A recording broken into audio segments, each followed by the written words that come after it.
हाँ तो नमस्ते जी, कैसे हैं आप लोग? फटाफट बताइए कैसे हैं सब। फटाफट क्लास में जुड़ जाइए, फटाफट आप लोग लाइव में जुड़ जाइए। तो हम जब पढ़ने वाले हिंदी का ऑब्जेक्टिव ऑब्जेक्टिव हिंदी ऑब्जेक्टिव, ठीक है? किसके लिए? कल के लिए, यानी कि 17 फरवरी के लिए। तो इस क्लास करने के बाद बताइए आपका ऑब्जेक्टिव में कितना कितना 50/50 सही करके आएंगे सर। 50/50 कितना? तो अगर इस ऑब्जेक्टिव के ऊपर इस क्लास को करने के बाद कितना 50/50 आपका ऑब्जेक्टिव में क्या हो जाएगा? सही हो जाएगा। तो सभी हम रिवीजन करने वाले ऑब्जेक्टिव का, ऑल ऑब्जेक्टिव का रिवीजन करने वाला। जैसे चाहे गोधूलिक का हो ऑब्जेक्टिव हो, वर्णिका का या आपका व्याकरण, तीनों चीज़ का ऑब्जेक्टिव का हम क्या करने वाले? रिवीजन करने वाले थे। ठीक है? किसके लिए? 17 फरवरी, कल के लिए। कल इस गर्दा उड़ाना है कि नहीं है? कल हिंदी में गर्दा उड़ाना है कि नहीं जी? कल एकदम गर्दा उड़ाना है सर, गर्दा उड़ाना है। ठीक है? तो चलिए क्लास को हम चालू करते हैं। क्लास को चालू करने से पहले चलिए माँ सरस्वती का आशीर्वाद ले लीजिए आप लोग। ठीक है? माँ का आशीर्वाद ले लीजिए। तो माँ, जय माँ सरस्वती, जय माँ सरस्वती। माँ सरस्वती आपके कलमों में वास हो। माँ सरस्वती की आप माँ, आपके कलमों में माँ सरस्वती का वास हो। आपके मस्तिष्क में माँ सरस्वती अच्छा से एकदम बैठ के आपका एकदम सारा एग्जाम जो है, एग्जाम एकदम बहुत एकदम सुंदर जाए। ठीक है? माँ सरस्वती हमारे सभी प्यारे प्यारे छोटे भाई बहनों को, हम सभी प्यारे प्यारे भाई बहनों को जो एकदम शिद्दत से मेहनत किया हो, उसका एकदम एग्जाम बहुत अच्छा जाए। ठीक है? तो एकदम माँ सरस्वती का आप लोग आशीर्वाद ले लीजिए। और चलिए हम लोग क्लास को कंटिन्यू करते, क्लास को चालू करते उससे पहले मोटिवेशनल आपको सुना देते हैं, जिससे आज, ठीक है, सुनिए। तो मोटिवेशनल आपके लिए हम लेकर आ गए। मोटिवेशन सुनिए, मोटिवेशन आपके लिए क्या है? मोटिवेशनल है कि जो तूफानों में पलता है पलते जा रहे हैं। क्या है? जो तूफानों में पलते जा रहे हैं वही दुनिया बदलते जा रहे हैं। तो आप लोग तूफानों में पलने वाले बच्चे हैं, मेहनती बच्चे हैं, तो आप लोग क्या करेंगे? दुनिया बदल कर रख देंगे सर, दुनिया बदल देंगे। कल का एग्जाम जो है, कल का एग्जाम हमारा सर जीवन का सबसे बेस्ट एग्जाम जाएगा। ठीक है? जीवन का सबसे पहला एग्जाम हम दे रहे हैं, बोर्ड एग्जाम। जीवन का सबसे पहला बोर्ड एग्जाम आप लोग दे रहे हैं। तो एक भी कमी नहीं छोड़िएगा, एक भी कमी नहीं छोड़िएगा। अपना जी जान लगा दीजिएगा, अंतिम सांस तक लड़िएगा। ठीक है? अंतिम सांस तक लड़िएगा। एकदम एकदम को फोड़ देना है सर, फोड़ देना है। एक भी प्रश्न छूट नहीं सकता है। ठीक है? तो चलिए क्लास को हम क्या करते हैं? क्लास को कंटिन्यू करते हैं। ठीक है? चलिए क्लास को कंटिन्यू करते हैं। चलिए पहले हम वर्णिका का क्या करेंगे? वर्णिका का सवाल देख लेंगे। वर्णिका का जितने भी आपका ऑब्जेक्टिव है, सारे वर्णिका का ऑब्जेक्टिव को हम पहले देखेंगे। उसके बाद आपका गोधूली का देखेंगे। ठीक है? उसके बाद गोधूली का देखने के बाद क्या करेंगे? गोधूली के देखने के बाद हम व्याकरण का, लास्ट में हम व्याकरण का एकदम देखने के लिए। व्याकरण से बताया आपका कितना? व्याकरण से आपका 60 नंबर आता है। 60 नंबर आपका व्याकरण से आता है। ठीक है? ठीक है? तो इसलिए व्याकरण को देखना मत भूलिएगा, एकदम लास्ट तक आप जुड़े रहिएगा हमसे। कल एग्जाम में कितना? हिंदी में 95 प्लस लाना है सर। हिंदी में 95 एकदम, हिंदी में फोड़ देंगे सर, फोड़ देंगे। पूरा साल मेहनत की है। ठीक है? तो पहला नंबर क्वेश्चन के, पहला नंबर क्वेश्चन, दही वाली मगम्मा पाठ के लेखक कौन है? ये सब तो आप लोग एकदम भर भर के पढ़ेंगे। दही वाली मगम्मा पाठ के लेखक है श्रीनिवास जी। ऑप्शन नंबर बी आपका राइट है। ठीक है? चलिए 2 नंबर क्वेश्चन देखिए। तो आपके लिए 2 नंबर क्वेश्चन देखिए। 2 नंबर क्वेश्चन, श्रीनिवास का पूरा नाम क्या था? फटाफट बताइए। मस्ती वैकुंठ श्रृंगार, रामधारी सिंह दिनकर, जयप्रकाश, जयशंकर प्रसाद, ये हरिवंश राय बच्चन क्या था? फटाफट आप लोग कमेंट करिए फटाफट। क्वेश्चन नंबर के साथ जैसे दो है तो दो का मतलब बी सही है, सॉरी ए सही है तो ए सही, ऐसे करके आप कमेंट करिए। ठीक है? ए बी सिर्फ आप कमेंट नहीं करिए, तभी पता चल पाएगा कि आप किस क्वेश्चन का आंसर दे रहे हैं। जैसे दो क्वेश्चन हम अभी बना रहे हैं तो दो का आप लिखिएगा, दो उसके बाद ए, इस तरह से आप कमेंट करिए। ठीक है? तो चलिए कमेंट करिए। श्रीनिवास का पूरा नाम क्या था? तो श्रीनिवास का पूरा नाम मस्तिष्क वेंकटेश अयंगार। ठीक है? चलिए अगला प्रश्न देखिए। 3 नंबर आपका प्रश्न देखिए। 3 नंबर प्रश्न बताइए फटाफट। 3 नंबर प्रश्न का उत्तर दीजिए कि श्रीनिवास का जन्म कब हुआ था? फटाफट आप बताइए कि श्रीनिवास का जन्म कब हुआ था? तो 7 जुलाई 1800, सॉरी सॉरी सॉरी 7 नहीं, 6 जुलाई से 6 जून 1891 में। कब हुआ था? 6 जून 1891 ईस्वी में हुआ था श्रीनिवास जी का जन्म। ऑप्शन नंबर आपका ये बिल्कुल राइट आंसर है। ठीक है? चलिए अगला प्रश्न देखिए। अगला प्रश्न आपका क्या था? अगला प्रश्न देखिए। अगला प्रश्न है श्रीनिवास का जन्म कहाँ हुआ था? फटाफट बताइए श्रीनिवास का जन्म कहाँ हुआ था? मैसूर में, कोलार कर्नाटक में, पटना में, दिल्ली में, कहाँ हुआ था? तो श्रीनिवास का जन्म कोलार कर्नाटक में हुआ था सर। ऑप्शन नंबर बी आपका क्या होगा? बिल्कुल राइट आंसर हो जाएगा। ठीक है? तो चलिए अगला प्रश्न देखिए। अगला प्रश्न आपका क्या है? अगला प्रश्न है दही वाली मगम्मा पाठ के अनुवादक कौन है? फटाफट बताइए। जावेद आलम, गोपाल दासनागर, बी आर नारायण, के पी जमुना। क्या था? दही वाली मगम्मा पाठ के कौन है अनुवादक? तो B R Narayan. Option number आपका क्या होगा? सी, बिल्कुल ही राइट आंसर एकदम। जी जी सी सी, एकदम सी सी आप लोग कर लिख रहे हैं। बहुत अच्छा, बहुत अच्छा। ठीक है? चलिए अगला, अगला प्रश्न आपका, मगम्मा क्या बेचती थी? फटाफट बताइए। मगम्मा क्या बेचती थी? दूध बेचती थी, दही बेचती थी, मिठाई बेचती थी या फल बेचती थी? फटाफट फटाफट आप लोग देख रहे हैं, फटाफट कमेंट करिए। तो मगम्मा जो बेचती थी वो दही बेचती थी। ऑप्शन नंबर आपका क्या होगा? ऑप्शन नंबर आपका बी बिल्कुल भी राइट आंसर हो जाएगा। बिल्कुल बी क्या है? राइट आंसर आपका हो जाएगा। ठीक है? चलिए अगला प्रश्न हम देखते हैं। तो अगला प्रश्न आपका क्या है? सॉरी सॉरी सॉरी थोड़ा बहुत प्रॉब्लम हो जाता है, ठीक है।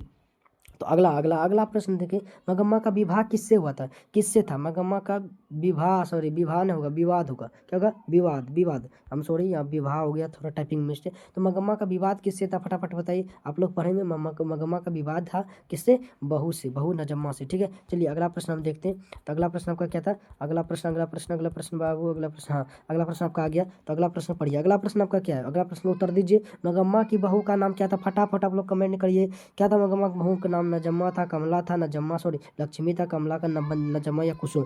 तो मगम्मा का बहू का नाम था नजम्मा। ऑप्शन नंबर सी, सी एकदम बहुत अच्छा, बहुत अच्छा, आप लोग सी सी लिख रहे हैं, ठीक है। तो चलिए अगला प्रश्न देखते हैं। अगला प्रश्न आपका है कि दही बली मगम्मा किस भाषा में की कहानी है? जो दही बली मगम्मा है किस भाषा की कहानी है? हिंदी, उड़िया या कन्नड़ या क्या है? कि कन्नड़ है या तमिल है? फटाफट फटाफट बताइए कि दही वाली मगम्मा जो भाषा है किस भाषा की कहानी है? तो ये कन्नड़ भाषा की कहानी है। ऑप्शन नंबर आपका क्या होगा? डी बिल्कुल राइट आंसर हो जाएगा, ठीक है। चलिए अगला प्रश्न आपका बहुत ही बिहार का फेवरेट क्वेश्चन करते हैं, बिहार बोर्ड का ये फेवरेट क्वेश्चन कह सकते हैं। बिहार बोर्ड का क्या है? ये फेवरेट क्वेश्चन है कि मगम्मा मिठाई किसके लिए ले जाती है? मगम्मा किसके लिए मिठाई ले जाती थी? बेटे के लिए, पोते के लिए, पोती के सॉरी पति के लिए, पड़ोसी के लिए। तो मगम्मा मिठाई पोते के लिए लेके जाती थी। ऑप्शन नंबर आपका क्या होगा? बी बिल्कुल ही राइट आंसर हो जाएगा, ठीक है। तो अगला प्रश्न हम लोग देखने वाला है। तो अगला प्रश्न आप पढ़िए। क्या कि मगम्मा कहाँ की रहने वाली थी? फटाफट बताइए। मगम्मा कहाँ की रहने वाली? शहर की, अवलोड़ू के पास, किसी गांव के, कलकत्ता के, चेन्नई के, कहाँ की रहने वाली? तो मगम्मा था अवलोड़ू के पास के किसी गांव की रहने वाली, अवलोड़ू के पास के किसी गांव की रहने वाली। बताइए कोई दिक्कत आप लोग को है? ठीक है, फास्ट, ठीक है। अरे सर हिंदी एकदम, हिंदी में फास्ट चलेंगे ही जी, तभी आपका जाकर उतना उतना क्वेश्चन पढ़ाना है। लगभग आपका कितना 500 से 700 क्वेश्चन आपको पढ़ना होगा, तभी जाकर आप हिंदी में क्या 50/50 सही कर पाइएगा। 50 सही, 50 के वायरल तायरल क्वेश्चन के इन्हें कि 10 को क्वेश्चन पढ़ के हम बना देंगे, 100 क्वेश्चन पढ़ के बना देंगे 50 गुना है। कम से कम 500 प्लस क्वेश्चन हम इस वीडियो में थे आपको कराने वाले हैं, ठीक है। क्या है? बूढ़े बूढ़े ने सार से समझौता क्यों किया? बूढ़े ना होगा, यहाँ बहू होगा। क्या होगा? बहू, मिस्टेक हो रहा है थोड़ा टाइपिंग में, इसलिए बहू ने सास से, सार नहीं होगा, सास से समझौता क्यों किया? तो मजबूरी के कारण बहू ने सास से समझौता किया था, ठीक है। चलिए अगला प्रश्न आपका देखते हैं। अगला प्रश्न आपका क्या है? तो अगला प्रश्न आपका क्या है कि अमराई का कुंज कहाँ स्थित, कहाँ है? अमराई का कुंज कहाँ था? अमराई का कुंज खेत में था, रास्ते में था। कुंज ना होगा, यहाँ कुआं होगा। अमराई का कुआं, अमराई का क्या होगा? अमराई का कुआं। फटाफट बताइए, अमराई का कुआं कहाँ था? रास्ते में था, खेत में था, सॉरी खेत में था, रास्ते में था, ये घर जंगल में? तो अमराई का जो कुआं है वो रास्ते में था। ऑप्शन नंबर आपका बी बिल्कुल राइट आंसर हो जाएगा, ठीक है। चलिए अगला प्रश्न पर हम चलते हैं। अगला प्रश्न आपका क्या है? अगला प्रश्न देख लीजिए। तो अगला प्रश्न आपका है कि मगम्मा दही बेचने कहाँ जाती थी? फटाफट बताइए कि दही बेचने मगम्मा कहाँ जाती थी? मैसूर है। और अगला बाबू, अगला कहाँ गया? हाँ इधर होगा, हाँ मैसूर है, बेंगलोर है, दिल्ली सॉरी दिल्ली है, पटना है, कहाँ? तो मगम्मा दही बेचने बेंगलोर जाती थी। ऑप्शन नंबर आपका क्या होगा? बी बिल्कुल ही राइट आंसर हो जाएगा, ठीक है। तो अगला प्रश्न बहुत ज़्यादा इंपॉर्टेंट प्रश्न है। क्यों रे राक्षसी ऐसा किसने कहा? फटाफट बताइए कि क्यों रे राक्षसी ऐसा किसने कहा था? तो ऐसा बहू ने कहा था, पड़ोसी ने कहा था, मगम्मा ने कहा था, बेटा ने कहा था। तो ऐसा मगम्मा ने कहा था बहू से, क्यों रे राक्षसी इस बच्चे को मार डालेगी क्या? ठीक है। चलिए अगला प्रश्न देखिए। अगला प्रश्न आपका क्या है? तो अगला प्रश्न शायद प्रश्न हमको लग रहा है अमराई का कुआं, अमराई का कुआं, कुछ प्रश्न हमको डाउट लग रहा है, थोड़ा बहुत डाउट लग रहा है। क्या था, कहाँ था? आइए आइए देखते हैं। अभी थोड़ा बहुत हमको लग रहा है कि प्रश्न कहीं छूट रहा है, इसीलिए प्रश्न आपका कहीं तो छूट तो नहीं रहा है ना? कहीं छूट भी रहा है? अरे यार नहीं छूट रहा है, नहीं छूट रहा है, नहीं कोई दिक्कत नहीं, ठीक है। चलिए कोई दिक्कत नहीं छूट रहा है, ठीक है। चलिए तो देखिए प्रश्न क्या था? क्यों रे राक्षसी ऐसा किसने कहा था? ऐसा सॉरी मगम्मा ने कहा था, ठीक है। अगला प्रश्न लीजिए। अगला प्रश्न, नजम्मा मगम्मा की कौन थी? फटाफट बताइए। ये आप सब तो जानते हैं, नगमा मजम्मा की क्या थी? बहुत ही। ऑप्शन नंबर आपका भी बिल्कुल राइट आंसर हो जाएगा, ठीक है। अगला प्रश्न आपका है रगम्पा कौन था? बताइए। किसान था, जर्जरी ना जुआरी होगा। क्या होगा? जुआरी। तो जो रगम्पा था वो क्या था? एक जुआरी व्यक्ति था। क्या था? जुआरी, ठीक है। चलिए अगला प्रश्न आपका देखिए कि मगम्मा अपना पैसा किसके पास जमा करती थी? फटाफट बताइए। बेटे के पास, माँ जी के पास, बैंक में या दोस्त के पास? तो मगम्मा जो थी अपनी पैसा माँ जी के पास जमा करती थी। ऑप्शन नंबर बी क्या होगा? बिल्कुल राइट आंसर हो जाएगा, ठीक है। तो चलिए अगला प्रश्न पर चलते हैं। तो अगला प्रश्न आपका क्या? अगला प्रश्न फटाफट देखिए। अगला प्रश्न आपका है मगम्मा का हाथ किसने पकड़ा था? मगम्मा का हाथ पकड़ा था रगम्पा ने। ऑप्शन नंबर आपका क्या होगा? बी बिल्कुल ही राइट आंसर हो जाएगा। जाएगा, बी बिल्कुल राइट आंसर हो जाएगा। ठीक है, चलिए अगला प्रश्न आपका है, मगम्मा से कर्ज कौन मांग रहा था? तो मगम्मा से कर्ज जो मांग रहा था वो रगम्पा ही मांग रहा था। ऑप्शन नंबर आपका क्या होगा? बी बिल्कुल ही राइट आंसर हो जाएगा। ठीक है, चलिए अगला प्रश्न पर हम चलते हैं। तो अगला प्रश्न आपका देखिए, अगला प्रश्न आपका है, अगला प्रश्न अगला कि घर वाले के रहते या किसने कहा? घर वाले के रहते एक अच्छी सारी नसीब नहीं हुई, ऐसा किसने कहा? तो ऐसा सॉरी ऐसा मगम्मा ने कहा था। क्या कौन कहा था? तो ऐसा मगम्मा ने कहा था कि घर वाले के रहते ही एक अच्छी सारी नसीब नहीं हुई। ठीक है, अगला प्रश्न आपका है कि मगम्मा ने किस कपड़े के ब्लाउज बनवाए थे? फटाफट बताइए। तो मगम्मा जो थे मखमल कपड़े के क्या कहते ब्लाउज बनवाए थे। ठीक है, मखमल कपड़े के ब्लाउज वो ने बनवाए थे। ठीक है, तो मगम्मा के मखमल की ब्लाउज की कितनी कीमत थी? मगम्मा के ब्लाउज की कीमत कितनी, मखमल के ब्लाउज की कीमत कितनी थी? तो वो 8 रुपया थी। कितना था? मगम्मा के मखमल के ब्लाउज की कीमत 8 रुपया था। ठीक है, चलिए अगला प्रश्न आपका है कि मगम्मा क्या खाती थी? फटाफट बताइए, मगम्मा क्या खाती थी?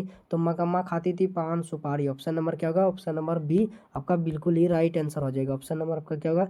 बी बिल्कुल राइट आंसर हो जाएगा। ठीक है, अगला प्रश्न, बी आर नारायण ने किस कहानी का अनुवाद किया है? फटाफट बताइए। माँ कहानी, नगर कहानी, दही वाली मगम्मा या ढाटे ढाटे होगा हटते ने। तो मगम्मा किस सॉरी बी आर नारायण ने किस कहानी का अनुवाद किया है? तो दही वाली मगम्मा कहानी का अनुवादक कौन है? B R Narayan. ठीक है, तो चलिए अगला प्रश्न देखिए। तो अगला अगला प्रश्न आपका था कि दही वैली मगम्मा पाठ के केंद्र में कौन है? फटाफट बताइए, पाठ के केंद्र में कौन है? बहू है, बेटा है, नजम्मा है, रगम्पा है? तो बहू सॉरी दही वाली मगम्मा पाठ के केंद्र में कौन है? मगम्मा है। ऑप्शन नंबर आपका सी क्या होगा? बिल्कुल राइट आंसर हो जाएगा। ठीक है, चलिए ढाते होगा सॉरी यहाँ हटते न होगा, यहाँ ढाते विश्वास कहानी के लेखक कौन है? तो ढाते विश्वास कहानी के लेखक है सात कोड़ी होता। कौन है? सात कोड़ी होता। सात कोड़ी होता ढाते विश्वास की क्या है? कहानी लेखक है। ठीक है, ढाते विश्वास कहानी के लेखक है। चलिए अगला प्रश्न देखिए। तो अगला प्रश्न आपका क्या था? अगला प्रश्न, तो अगला प्रश्न पढ़िए कि सात कौड़ी होता किस भाषा के प्रमुख कथाकार है?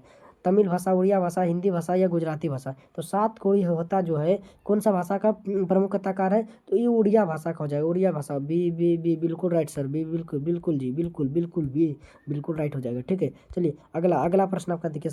अगला प्रश्न, सात कौड़ी होता का जन्म कब हुआ था? फटाफट बताइए, सात कौड़ी होता का जन्म कब हुआ था? सात कौड़ी होता का जन्म 19 अक्टूबर 1929, 15 अगस्त 1930, 2 जनवरी 1925, 10 मार्च 1935। तो सात कौड़ी होता का जन्म हुआ था 19 अक्टूबर 1929 को। ऑप्शन नंबर क्या होगा? ऑप्शन नंबर ए बिल्कुल राइट आंसर हो जाएगा। ठीक है, चलिए अगला प्रश्न आपका अगला प्रश्न है, सात कौड़ी होता का जन्म कहाँ हुआ था? फटाफट बताइए, सात कौड़ी होता का जन्म कहाँ होता है? पटना में, मयूरभंज, उड़ीसा, चेन्नई, दिल्ली? फटाफट, तो सात कौड़ी होता का जन्म हुआ था कहाँ? मयूरभंज में। कहाँ हुआ था? मयूरभंज। ऑप्शन नंबर आपका क्या होगा? बिल्कुल राइट आंसर हो जाएगा। ठीक है, चलिए अगला प्रश्न देखते हैं। अगला प्रश्न आपका क्या है कि किस लेखक की 1 दर्जन से अधिक पुस्तकें प्रकाशित हो चुकी है? फटाफट बताइए, कौन से लेखक जो है जिसकी 1 दर्जन से अधिक पुस्तकें क्या हो चुकी है? प्रकाशित हो चुकी है? तो वो कौन है? सात कौड़ी होता है। ऑप्शन नंबर आपका क्या होगा? ऑप्शन नंबर आपका बी बिल्कुल ही राइट आंसर हो जाएगा, सात कौड़ी होता है। ठीक है, चलिए अगला प्रश्न आप देखिए। अगला प्रश्न है कि ढाते विश्वास कहानी के अनुवादक कौन है? फटाफट बताइए कि ढाते विश्वास कहानी के अनुवादक कौन है? ढाते विश्वास कहानी का अनुवाद जावेद आलम, बी आर नारायण, गोपाल दास नागर या के पी जमुना? तो ढाते विश्वास कहानी का अनुवादक कौन हो जाएगा? फटाफट बताइए। तो ढाते विश्वास इसके को लिखा है तो सात कौड़ी होता है। अगर गोपाल दास नागर तो इसका था माँ कहानी का अनुवादक। और के पी जमुना आपका किसका था? के पी जमुना था इसका नगर कहानी का अनुवादक।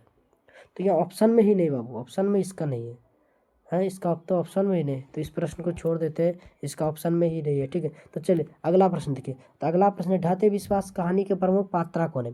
फटाफट बताइए कि ढाते विश्वास कहानी के प्रमुख पात्रा कौन? कामो है, माँ लक्ष्मी है, मगम्मा है या कुसुम है? तो ढाते विश्वास कहानी के प्रमुख जो है वो लक्ष्मी है।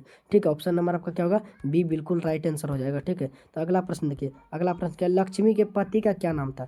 लक्ष्मी के पति का नाम था लक्ष्मण। क्या था? लक्ष्मी के पति का नाम था लक्ष्मण। लक्ष्मण के ऑप्शन नंबर क्या होगा? तो ऑप्शन नंबर आपका बी बिल्कुल राइट आंसर हो जाएगा। ठीक है, तो चलिए अगला प्रश्न पर बढ़े। तो अगला प्रश्न देखिए। अगला प्रश्न क्या है कि लक्ष्मण कहाँ काम करता था? फटाफट बताइए। पटना में, दिल्ली में, कोलकाता में, मुंबई में? क्या होगा?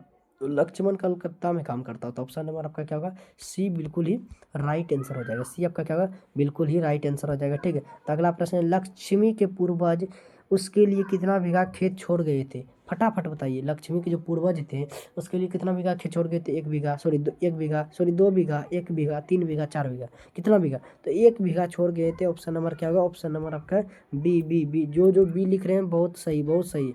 आप लोग एकदम बढ़िया से कल एकदम जीडी उड़ाइए देंगे, हमको लग रहा है कि आप लोग एकदम कल पे हिंदी का पेपर फाड़ देंगे। ठीक है, तब ऐसे गर्दा उचा के गर्दा उड़ा के रखिए। ठीक है, तो चलिए अगला प्रश्न देखिए। लक्ष्मी का घर किस बांध के नीचे था? फटाफट बताइए। राम बांध, देवी बांध, कृष्ण बांध या गंगा बांध? तो लक्ष्मी का जो घर था देवी बांध के नीचे। कौन बांध के नीचे था? तो देवी बांध के नीचे था। ऑप्शन नंबर आपका क्या होगा? बी बिल्कुल राइट आंसर हो जाएगा जी। चलिए अगला प्रश्न हम लोग देखते हैं। तो अगला प्रश्न आपका क्या है? तो अगला प्रश्न फटाफट देखिए कि ढाते विश्वास कहानी में किसका प्रकोप दिखाया गया है? सूखा का, भूकंप का, बाढ़ का, महामारी का? तो ढाटे विश्वास कहानी में बाढ़ का प्रकोप दिखाया गया है। ऑप्शन नंबर आपका क्या होगा? सी बिल्कुल राइट हो जाएगा जी। सी आपका क्या होगा? बिल्कुल राइट हो जाएगा जी। ठीक है, तो अगला प्रश्न देखिए। अगला प्रश्न आपका है कि लक्ष्मी के बड़े पुत्र का क्या नाम था? फटाफट बताइए। लक्ष्मी के बड़े पुत्र का नाम क्या था?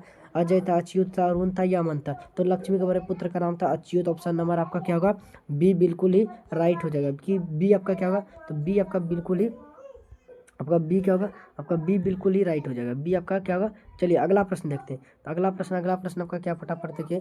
अगला प्रश्न आपका है कि महाराज अयाती केसरी ने किस शहर को बचाने के लिए बांध बनवाए थे? फटाफट बताइए। तो महाराज अयाती केसरी किस शहर को बचाने के लिए क्या किए थे? बांध बनवाए थे। कटक शहर को, भुवनेश्वर शहर को, पटना को, रांची को? तो महाराज अयाती ने भुवनेश्वर शहर को बचाने के लिए क्या किए थे? बांध बनवाए थे। ऑप्शन नंबर आपका क्या होगा? बी बिल्कुल राइट आंसर होगा जी। ठीक है, अगला प्रश्न है लक्ष्मी किसके यहाँ काम करती थी? फटाफट बताइए। तो लक्ष्मी तहसीलदार के यहाँ काम करती थी। ऑप्शन नंबर बी आपका बिल्कुल राइट आंसर हो जाएगा। ठीक है, अगला प्रश्न हम देखते हैं। तो अगला प्रश्न आपका है कि लक्ष्मी के गांव का पढ़ाकू लड़का कौन था? फटाफट बताइए। तो लक्ष्मी के गांव का पढ़ाकू लड़का कौन था? नंदा, गुणनिधि, नोपाल, गोपाल, सॉरी गोपाल, मकरंद, मकरंद। तो लक्ष्मी के गांव के पढ़ाकू लड़का था गुणनिधि। ऑप्शन नंबर क्या होगा? ऑप्शन नंबर आपका बी बिल्कुल ही राइट आंसर हो जाएगा। ठीक है, तो अगला प्रश्न देखिए। तो अगला प्रश्न क्या है? बाढ़ आने की खबर सबसे पहले किसे बताई गई? फटाफट बताइए। प्रधान को, सरपंच को, पुलिस को, रक्षक को? क्या किसको? तो सरपंच को बताया गया था। किसको? सरपंच को, सरपंच को। ऑप्शन नंबर आपका क्या होगा? ऑप्शन नंबर आपका बी बिल्कुल ही राइट आंसर हो जाएगा। ठीक है, ऑप्शन नंबर बी।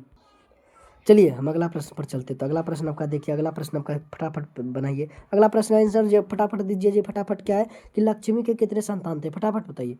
तो लक्ष्मी का कुल 4 संतान था। कितना था? 4। 2 बेटा और 2 बेटी। ठीक है, लक्ष्मी का 4 संतान था, 2 बेटा 2 बेटी। अगला देखिए, बेटी वाला आ गया जी। अगला प्रश्न बताइए लक्ष्मी की कितने बेटियां थी? लक्ष्मी की कितने बेटियां थी?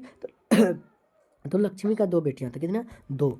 चलिए अगला प्रश्न पर हम चलते हैं। अगला प्रश्न आपका देखिए। अगला प्रश्न आपका हिंदी में किस राज्य को बाढ़ एवं क्या है? बाढ़ एवं सूखा से प्रभावित दिखाया गया है? तो बिहार को। बिहार में तो बाढ़ आता ही है, लेकिन ये जो आपका ढाते विश्वास कहानी है उसके हिसाब से यहाँ हमको आंसर देना है। ठीक है, तो बाढ़ को उड़ीसा को, झारखंड, सॉरी बिहार को, उड़ीसा को, झारखंड को या बंगाल को? तो इसमें उड़ीसा का बाढ़ के प्रकोप को दिखाया गया है। ठीक है, चलिए अगला प्रश्न बनाइए। अगला प्रश्न आप देखिए। अगला प्रश्न आपका क्या था? अगला प्रश्न बनाइए। तो अगला प्रश्न है बिहार, सॉरी ढाते विश्वास कहानी में स्कूल कहाँ है? फटाफट बताइए। ढाते विश्वास कहानी में स्कूल कहाँ है? नदी किनारे, टीले के नीचे, शहर में, गांव के बाहर? तो इस स्कूल जो है टीले के नीचे है। कहाँ है? टीले के नीचे। ऑप्शन नंबर आपका क्या होगा? ऑप्शन नंबर आपका बी बिल्कुल राइट आंसर हो जाएगा। ठीक है, तो अगला प्रश्न हम लोग देखते हैं। तो अगला प्रश्न आप फटाफट देखिए। अगला प्रश्न है कौन हल्ला कर सबको बाढ़ से सावधान कर रहा था? कौन हल्ला करके बाढ़ से सबको सावधान कर रहा था? अच्युत हो गया, गुणनिधि, शंकर, मकरा, यानी कि सभी। ऑप्शन नंबर आपका क्या होगा? डी, सभी हो जाएगा, सभी हो जाएगा। ऑप्शन नंबर आपका डी बिल्कुल राइट आंसर हो जाएगा। ठीक है, अगला प्रश्न देखिए कि स्वेच्छासेवक दल का गठन किसने किया था?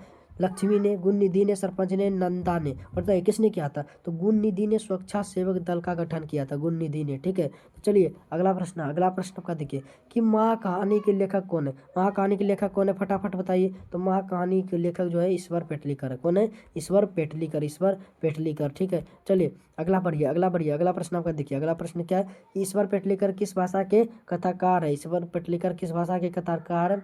हिंदी का, गुजराती का, सॉरी हिंदी, गुजराती, उड़िया, तमिल? तो जो भी ईश्वर पेटलीकर है, ईश्वर पेटलीकर ये किस भाषा का लेखक है, किसके भाषा, ये तो उर्दू सॉरी गुजराती होगा, गुजराती गुजराती गुजराती के कथाकार है, किसके, गुजराती, यानी कि ऑप्शन नंबर आपका क्या होगा, बी बिल्कुल राइट आंसर हो जाएगा। ठीक है, एक भी प्रश्न नहीं छूटेगा भाई, एक प्रश्न भी आपका नहीं छूटेगा। ठीक है, महाकहानी किस भाषा से अनुदित है, महाकहानी किस भाषा से अनुदित है, तमिल से, गुजराती से, उड़िया से, संस्कृति से, सॉरी संस्कृत से, अभी बताया, अभी ना आपको बताए, तो महाकहानी है गुजराती भाषा से क्या है, अनुदित है। ठीक है, चलिए अगला प्रश्न देखिए। तो अगला प्रश्न आपका क्या था, तो अगला प्रश्न देखिए, अगला प्रश्न अगला प्रश्न अगला प्रश्न बाबूजी, अगला प्रश्न आपका ये आ गया भाई, पढ़िए अगला प्रश्न आप पढ़िए। तो अगला प्रश्न का फटाफट आप लोग उत्तर दीजिए कि माँ कहानी के अनुवादक कौन है, गोपाल दास नागर, जावेद अलाम, बी आर नारायण, के पी जमुना। तो माँ कहानी की जो अति है, इसको लिट्रिक बनाए, माँ का प्यारा गोपाल, गोपाल दास, माँ का प्यारा गोपाल दास, कौन है माँ का प्यारा, कौन है, गोपाल, माँ का प्यारा क्या था भूल भी गए, तो माँ कहती है माँ कहानी का अनुवादक हो जाएगा गोपाल दास नागर, ऑप्शन नंबर आपका ए बिल्कुल राइट आंसर हो जाएगा।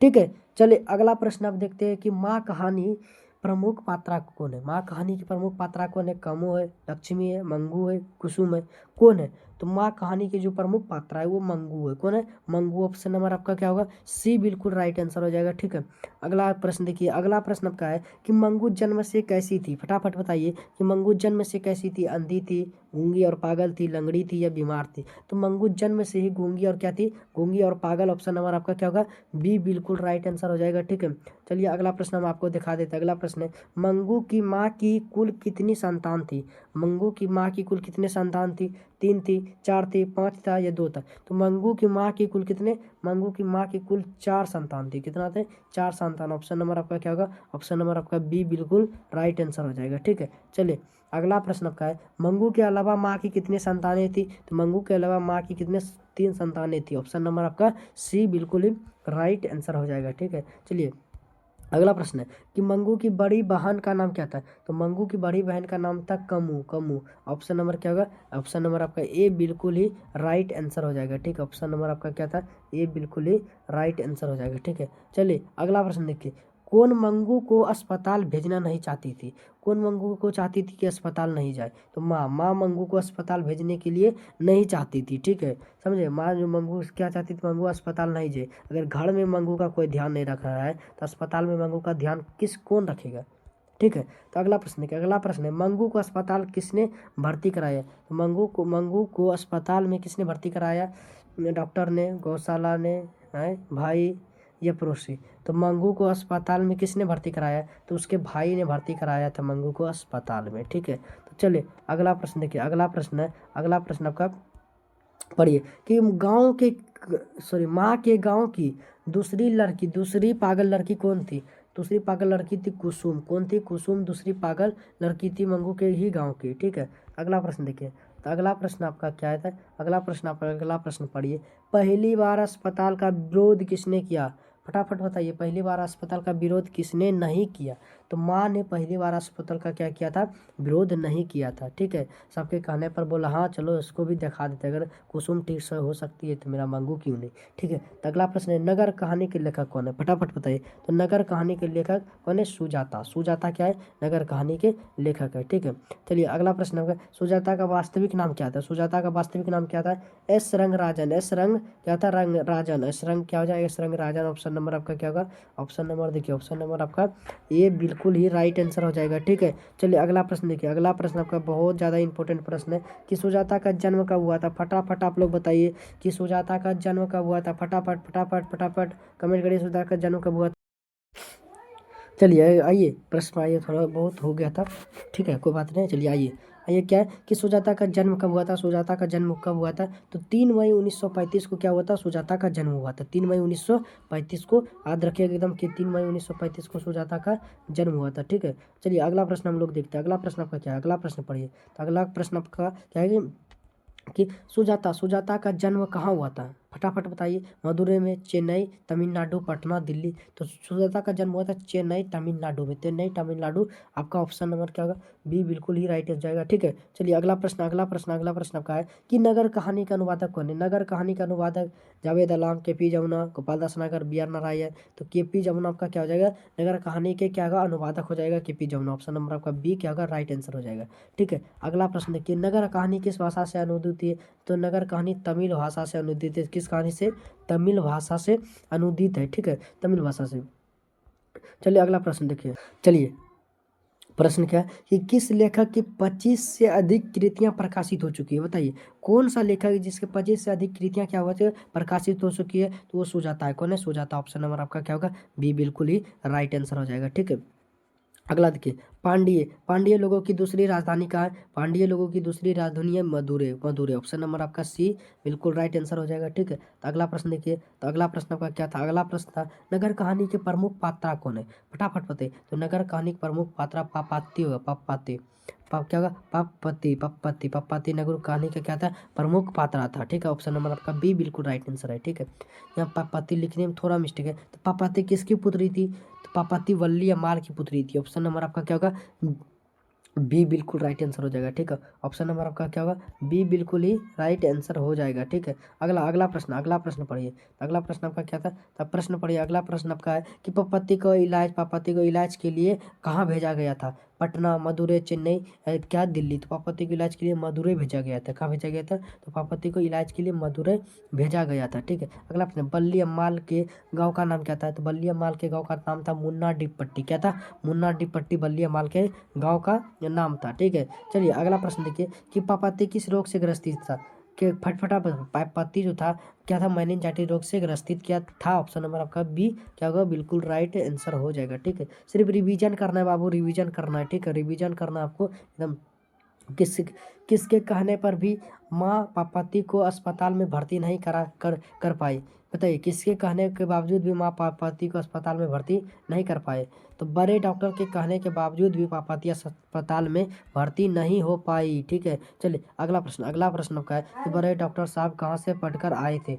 बड़े डॉक्टर साहब कहाँ से पढ़कर आए थे? फटाफट बताइए। अमेरिका, ब्रिटेन, फ्रांस या जापान? तो वो ब्रिटेन से पढ़कर आए थे। कहाँ से पढ़कर आए थे? ब्रिटेन से। ऑप्शन नंबर आपका बी बिल्कुल ही राइट आंसर हो जाएगा, ठीक है। सर ये सर इंपॉर्टेंट देखिए, जब तक आप क्या कहते हैं, अगर आप सिलेबस को नहीं पढ़ते हैं, सिलेबस को आप अगर नहीं पढ़ेंगे सिलेबस को, तो आपका एग्जाम में बढ़िया एकदम कर ही नहीं पाएंगे, ठीक है।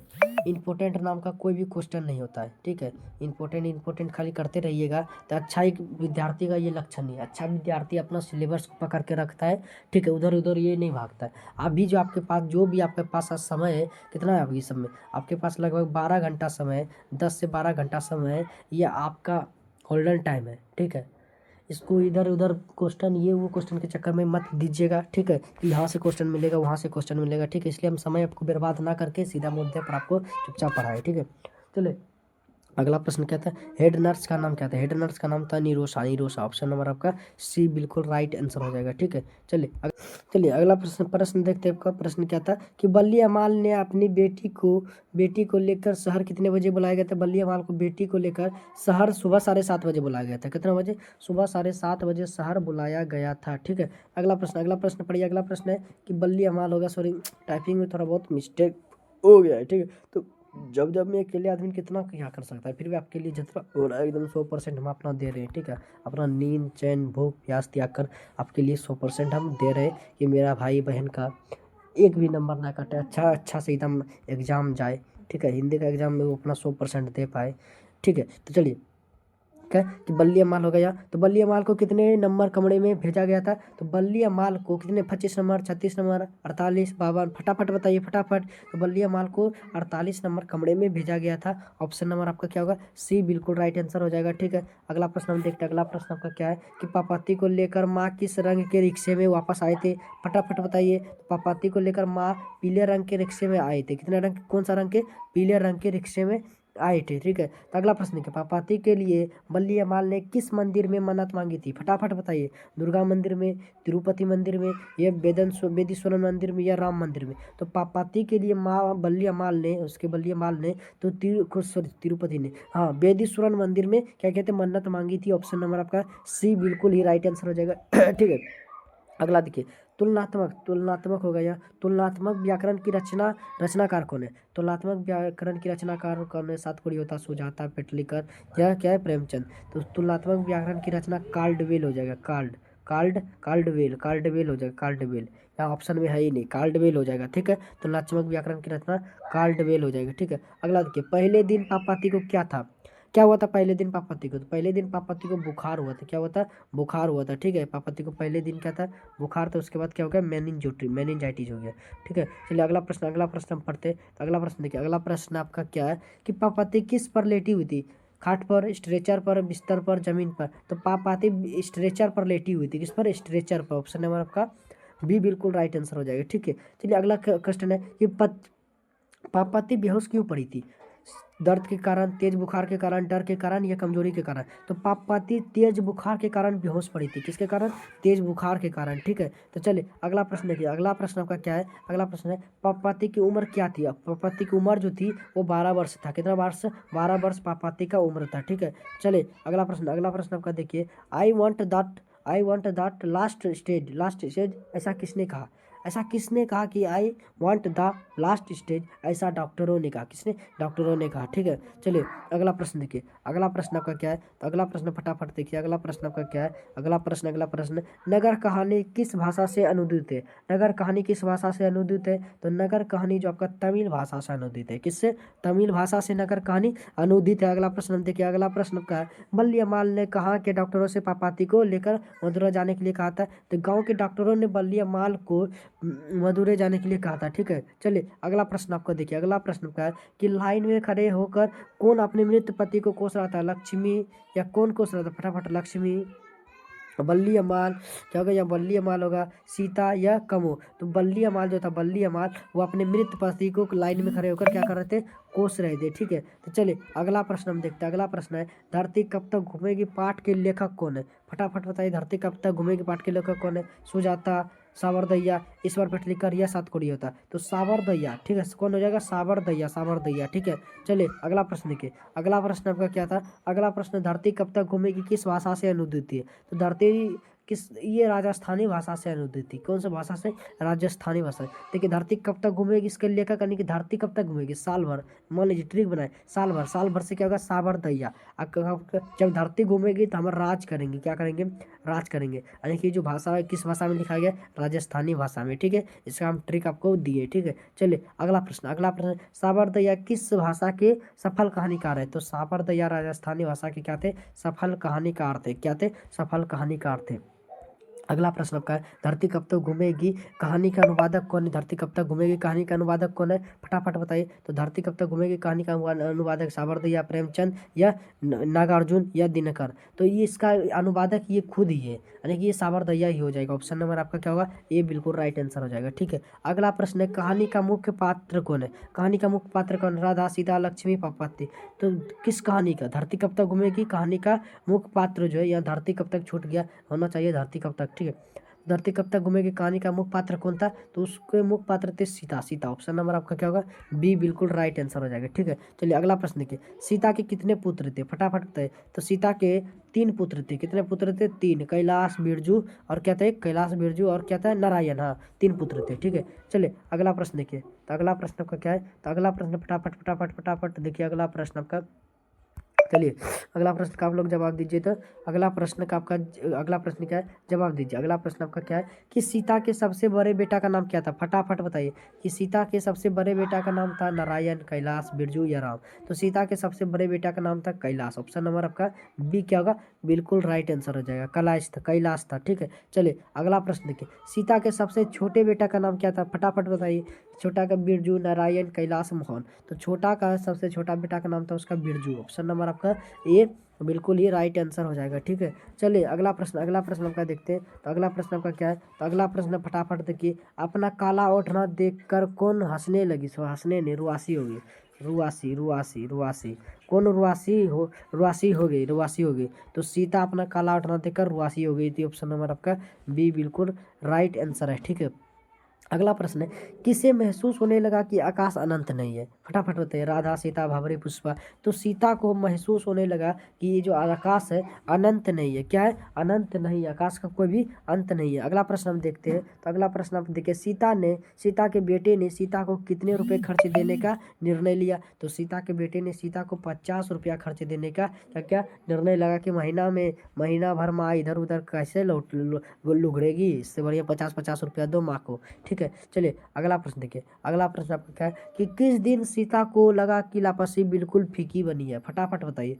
किस दिन लगा सीता को कि लापसी क्या है, बिल्कुल फीकी है, क्या है, लापसी बिल्कुल फीकी है, लापसी बिल्कुल फीकी है, फटाफट बताइए। तो नाहर सिंह वाले दिन सीता को लगा कि लापसी क्या है, नाहर सिंह वाले दिन सीता को लगा कि लापसी बिल्कुल क्या है, बिल्कुल फीकी है, लापसी बिल्कुल फीकी है, लापसी क्या है, बिल्कुल फीकी है। ठीक है, तो अगला प्रश्न देखिए, सीता रुआसी क्यों हो गई, सीता रिया रुआसी क्यों हो गई, फटाफट बताइए। बच्चे को देखकर क्या, बच्चों के देखकर कि सीता रुआसी हो गई थी, रुआसी क्यों हो गई थी, पर बच्चों को देखकर, अपना काला उठना देखकर, खाना देखकर या बात सुनकर। तो सीता अपना काला उठना को देखकर क्या हुआ था, रुआसी हो गया था, रुआसी हो गया था। ठीक है, चलिए हम अगला प्रश्न पर चलते हैं। तो अगला प्रश्न आप देखिए, अगला प्रश्न, तीन बेटे दो वक्त की रोटी रोटी और एक माँ किस कहानी का पंक्ति है, ये जो कहानी है पंक्ति है, तीन बेटे दो वक्त की रोटी और एक माँ, किस कहानी की पंक्ति है, तो ये धरती कब तक घूमेगी कहानी की पंक्ति है। ऑप्शन नंबर आपका बी बिल्कुल राइट आंसर है। चलिए अगला प्रश्न देखिए, अगला प्रश्न है कि तीन बेटे की माँ कौन थी, तीन बेटे की माँ कौन थी, फटाफट बताइए। लक्ष्मी, सीता, राधा, पुष्पा। तो तीन बेटे की जो माँ थी वो था सीता, कौन था, सीता। ऑप्शन नंबर आपका क्या होगा, बी बिल्कुल राइट आंसर हो जाएगा। ठीक है, बी क्या होगा आपका, बिल्कुल राइट आंसर हो जाएगा। ठीक है, अगला प्रश्न देखिए, अगला प्रश्न आपका है कि धरती कब तक घूमेगी कैसी कहानी है, धरती कब तक घूमेगी कैसी कहानी है, ऐतिहासिक कहानी, सामाजिक कहानी, धार्मिक कहानी है, वैज्ञानिक कहानी। तो धरती कब तक घूमेगी ये जो है एक सामाजिक कहानी है, कैसी कहानी है, एक सामाजिक कहानी है। ठीक है, अगला प्रश्न देखिए, अगला प्रश्न हम देखते हैं, अगला प्रश्न क्या है कि अगला प्रश्न, एक दिन घर छोड़कर कौन चली गई, एक दिन घर छोड़कर कौन चली गई, राधा, सीता, भंवरी या पुष्पा। तो एक दिन सीता घर छोड़कर क्या हुआ, चली गई, घर छोड़कर चली गई। ठीक है, तो अगला प्रश्न हम देखते हैं। तो अगला प्रश्न आपका क्या है, तो अगला प्रश्न है सीता को रसमलाई किसने खिलाई, फटाफट बताइए। सीता को रसमलाई किसने खिलाई थी, फटाफट फटाफट फटाफट आप लोग बताइएगा, सीता को रसमलाई किसने खिलाई थी। तो सीता को जो रसमलाई था वो भंवरी ने खिलाया था। ऑप्शन नंबर आपका क्या होगा, ऑप्शन नंबर आपका बी बिल्कुल राइट आंसर हो जाएगा कि सीता को रसमलाई भंवरी ने खिलाया था। ठीक है, सीता को दाल के हलवे किसने खिलाया था, फटाफट बताइए। कि सीता को जो दाल के हलवे थे किसने खिलाए थे, तो कहाँ गए उसका ऑप्शन जी, है ऑप्शन में गायब है, कहाँ गया option, option option option option किधर चल गया जी, है। चलिए छोड़िए, अगला प्रश्न, अगला प्रश्न देखिए, कैलाश की पत्नी कौन थी, फटाफट बताइए। कैलाश की पत्नी कौन थी, तो कैलाश की पत्नी थी राधा। ऑप्शन नंबर आपका ए बिल्कुल ही राइट आंसर हो जाएगा। ऑप्शन नंबर आपका क्या होगा, ए बिल्कुल नारायण की पत्नी कौन थी, नारायण की पत्नी थी कौन, राधा, भावड़ी, पुष्पा या कमु। तो नारायण की पत्नी थी भावड़ी। ऑप्शन नंबर आपका बी बिल्कुल ही राइट आंसर हो जाएगा। ठीक है, ऑप्शन नंबर आपका क्या होगा, बी बिल्कुल ही राइट आंसर हो जाएगा। ठीक है, अगला प्रश्न देखिए, अगला प्रश्न आपका क्या है, बिरजू का पत्नी कौन था। तो बिरजू का पत्नी था आपका पुष्पा, कौन था, पुष्पा आपका बिरजू का पत्नी था, पुष्पा कौन था, बिरजू का पत्नी था। ठीक है, अगला प्रश्न देखिए, अगला प्रश्न, रोटी दो रोटी दो का खेल किस कहानी में बच्चे खेलते हैं। रोटी दो का खेल किस कहानी में बच्चे खेलते हैं, तो धरती कब तक घूमेगी इस कहानी में बच्चे खेलते हैं रोटी दो का क्या खेल खेलते हैं। ठीक है, रोटी दो का क्या खेलते हैं बच्चे, खेल खेलते हैं। ठीक है, अगला प्रश्न देखिए, अगला, माँ कब से खाना अलग बनाकर खाएगी। तो आज दोपहर से माँ खाना अलग बनाकर खाएगी, आज दोपहर से माँ क्या करेगी, खाना अलग बनाकर खाएगी। ऑप्शन नंबर आपका सी बिल्कुल राइट आंसर हो जाएगा। ठीक है, क्या होगा आपका सी बिल्कुल ही राइट आंसर। माँ महीने भर इधर उधर लुढ़कती रहे, यह किसने कहा, महीने भर इधर उधर लुढ़कती रही, किसने कहा, नारायण ने, बिरजू ने, कैलाश ने, राधा ने। फटाफट बताए। तो ये कैलाश ने कहा महीने माँ इधर उधर महीने भर लुढ़कती रही, ये अच्छी बात नहीं है। ठीक है, चलिए अगला प्रश्न देखिए, अगला आपका प्रश्न है कि कौन अपने ही घर में घुटन महसूस करती थी, फटाफट बताइए। सीता भवरी, राधा, सीता भवरी, कौन था, तो सीता जो था, सीता ये अपने ही घर में घुटन महसूस करती थी। ठीक है, घुटन महसूस करती थी। अगला प्रश्न, किस कहानी में रोटी का सवाल उठाया गया है। तो धरती कब तक घूमेगी इस कहानी में रोटी का सवाल है, रोटी का क्या है, सवाल उठाया गया है। अगला प्रश्न हम देखते हैं कि भर आई आंखें पोंछ कर किसने आकाश की ओर देखा। तो सीता ने आकाश की ओर देखा, आंसू को पोंछ कर कहाँ देखा, आकाश की ओर देखा। ठीक है, तो चलिए आपका क्या हुआ, आपका वर्णिका समाप्त, वर्णिका आपका क्या हुआ, वर्णिका समाप्त। ठीक है, वर्णिका समाप्त, बोलिए कैसा लगा। वर्णिका आपका क्या हुआ, वर्णिका आपका पूरा समाप्त कर दिए। वर्णिका से आपका एक भी प्रश्न नहीं छूट सकता, एक भी प्रश्न आपसे नहीं छूट सकता है, नहीं छूट सकता है। अगर आप पूरे अच्छे से तैयारी किए होंगे, अच्छे से रिवीजन अभी किए हैं, तो आपका वर्णिका से एक भी प्रश्न नहीं छूट सकता। 100% आपका वर्णिका से प्रश्न बनेगा। बताइए कैसा लगा वर्णिका समाप्त करके, कैसा लगा, अच्छा फील हो रहा है? तो देखिए अब ऐसे में ज़्यादा समय लग जाएगा, ठीक है, क्या कहते हैं? हाँ, ऑप्शन हटा दे, ऑप्शन ऑप्शन ऑप्शन ऑप्शन हटा दे।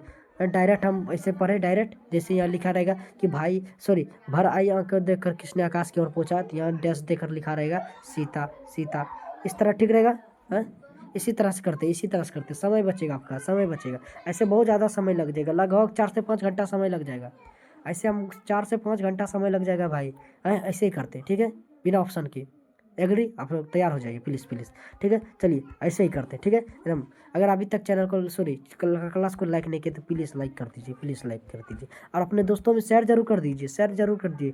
बिहार के एक भी बच्चा नहीं छूटना चाहिए, एक भी बच्चा का एकदम हिंदी का बेकार नहीं जाना चाहिए प्रश्न अति क्या कोई एग्जाम। सबको कल जीओडी करना है, सबको कल गर्दा उड़ाना है, कल सबको क्या करना है कि जीयूडी करना है, जीयूडी करना है, जीयूडी सॉरी डी हम लिख दिए क्या, जीयूडी सबको करना है कल करना, जीयूडी सॉरी जीयूडी का मतलब क्या होता है सर? जीयूडी का मतलब हम आपको सुबह ही समझाए थे, जी से गर्दा, यू से उड़ा, दी से देंगे। जीओडी का मतलब जी से गर्दा, दी से उड़ा देंगे, गर्दा उड़ा देंगे, ठीक है। बताइए परीक्षा आपका समाप्त हो गया। अब हम चलते हैं गोधूली में, गोधूली में, गोधूली गोधूली गोधूली में पहले हम क्या पढ़ेंगे? तो गोधूली में पहले हम काव्य सॉरी गदखंड पढ़ेंगे। क्या? गदखंड, गदखंड। गोधूली में हम पहले पढ़ेंगे गदखंड, उसके बाद आपका काव्य खंड, उसके बाद आपका फिर व्याकरण करेंगे, ठीक है। तो चलिए गोधूली को स्टार्ट करते हैं। चलिए आइए हम गोधूली के क्या करेंगे, गोधूली के काव्य सॉरी गदखंड के चैप्टर 1 को देखिए। गदखंड के चैप्टर 1 जिसका नाम है श्रम विभाजन और जाति प्रथा, उसका फर्स्ट नंबर प्रश्न, प्रश्न संख्या 1 पढ़िए। प्रश्न संख्या आपका 1 क्या है? प्रश्न संख्या आपका 1 क्या है? प्रश्न संख्या 1 पढ़िए। तो प्रश्न संख्या आपका 1 पढ़िए। क्या? श्रम विभाजन और जाति प्रथा पाठ की विधा कौन सी? श्रम विभाजन और जाति प्रथा पाठ की विधाएं निबंध, ठीक है। उसका श्रम विभाजन और जाति प्रथा पाठ के लेखक भीमराव अम्बेडकर। श्रम विभाजन और जाति प्रथा भी श्रम विभाजन जाति प्रथा पाठ के लेखक कौन है? तो भीमराव अम्बेडकर है। कौन है? तो भीमराव अम्बेडकर, भीमराव अम्बेडकर, ठीक है। अगला प्रश्न, बाबा साहेब भीमराव अम्बेडकर का जन्म कब हुआ था? कि 14 अप्रैल 1891 को बाबा साहेब भीमराव अम्बेडकर का जन्म हुआ था। अगला प्रश्न आपका, बाबा साहेब भीमराव अम्बेडकर का जन्म कहाँ हुआ था? तो मध्य प्रदेश महू में हुआ था। कहाँ हुआ था? मध्य प्रदेश महू। अगला प्रश्न, भीमराव अम्बेडकर का जन्म किस परिवार में हुआ था? तो भीमराव अम्बेडकर का जन्म दलित परिवार में हुआ था। किस परिवार में? तो दलित परिवार में हुआ था, ठीक है। अगला प्रश्न देखिए, मानव मुक्ति के पुरोधा किसे कहा जाता है? तो भीमराव अम्बेडकर को मानव मुक्ति का क्या कहा जाता है? पुरोधा कहा जाता है। मानव मुक्ति का क्या? पुरोधा कहा जाता है भीमराव अम्बेडकर को, ठीक है। भीमराव अम्बेडकर मानव मुक्ति का क्या कहा जाता है? मानव मुक्ति का पुरोधा कहा जाता है।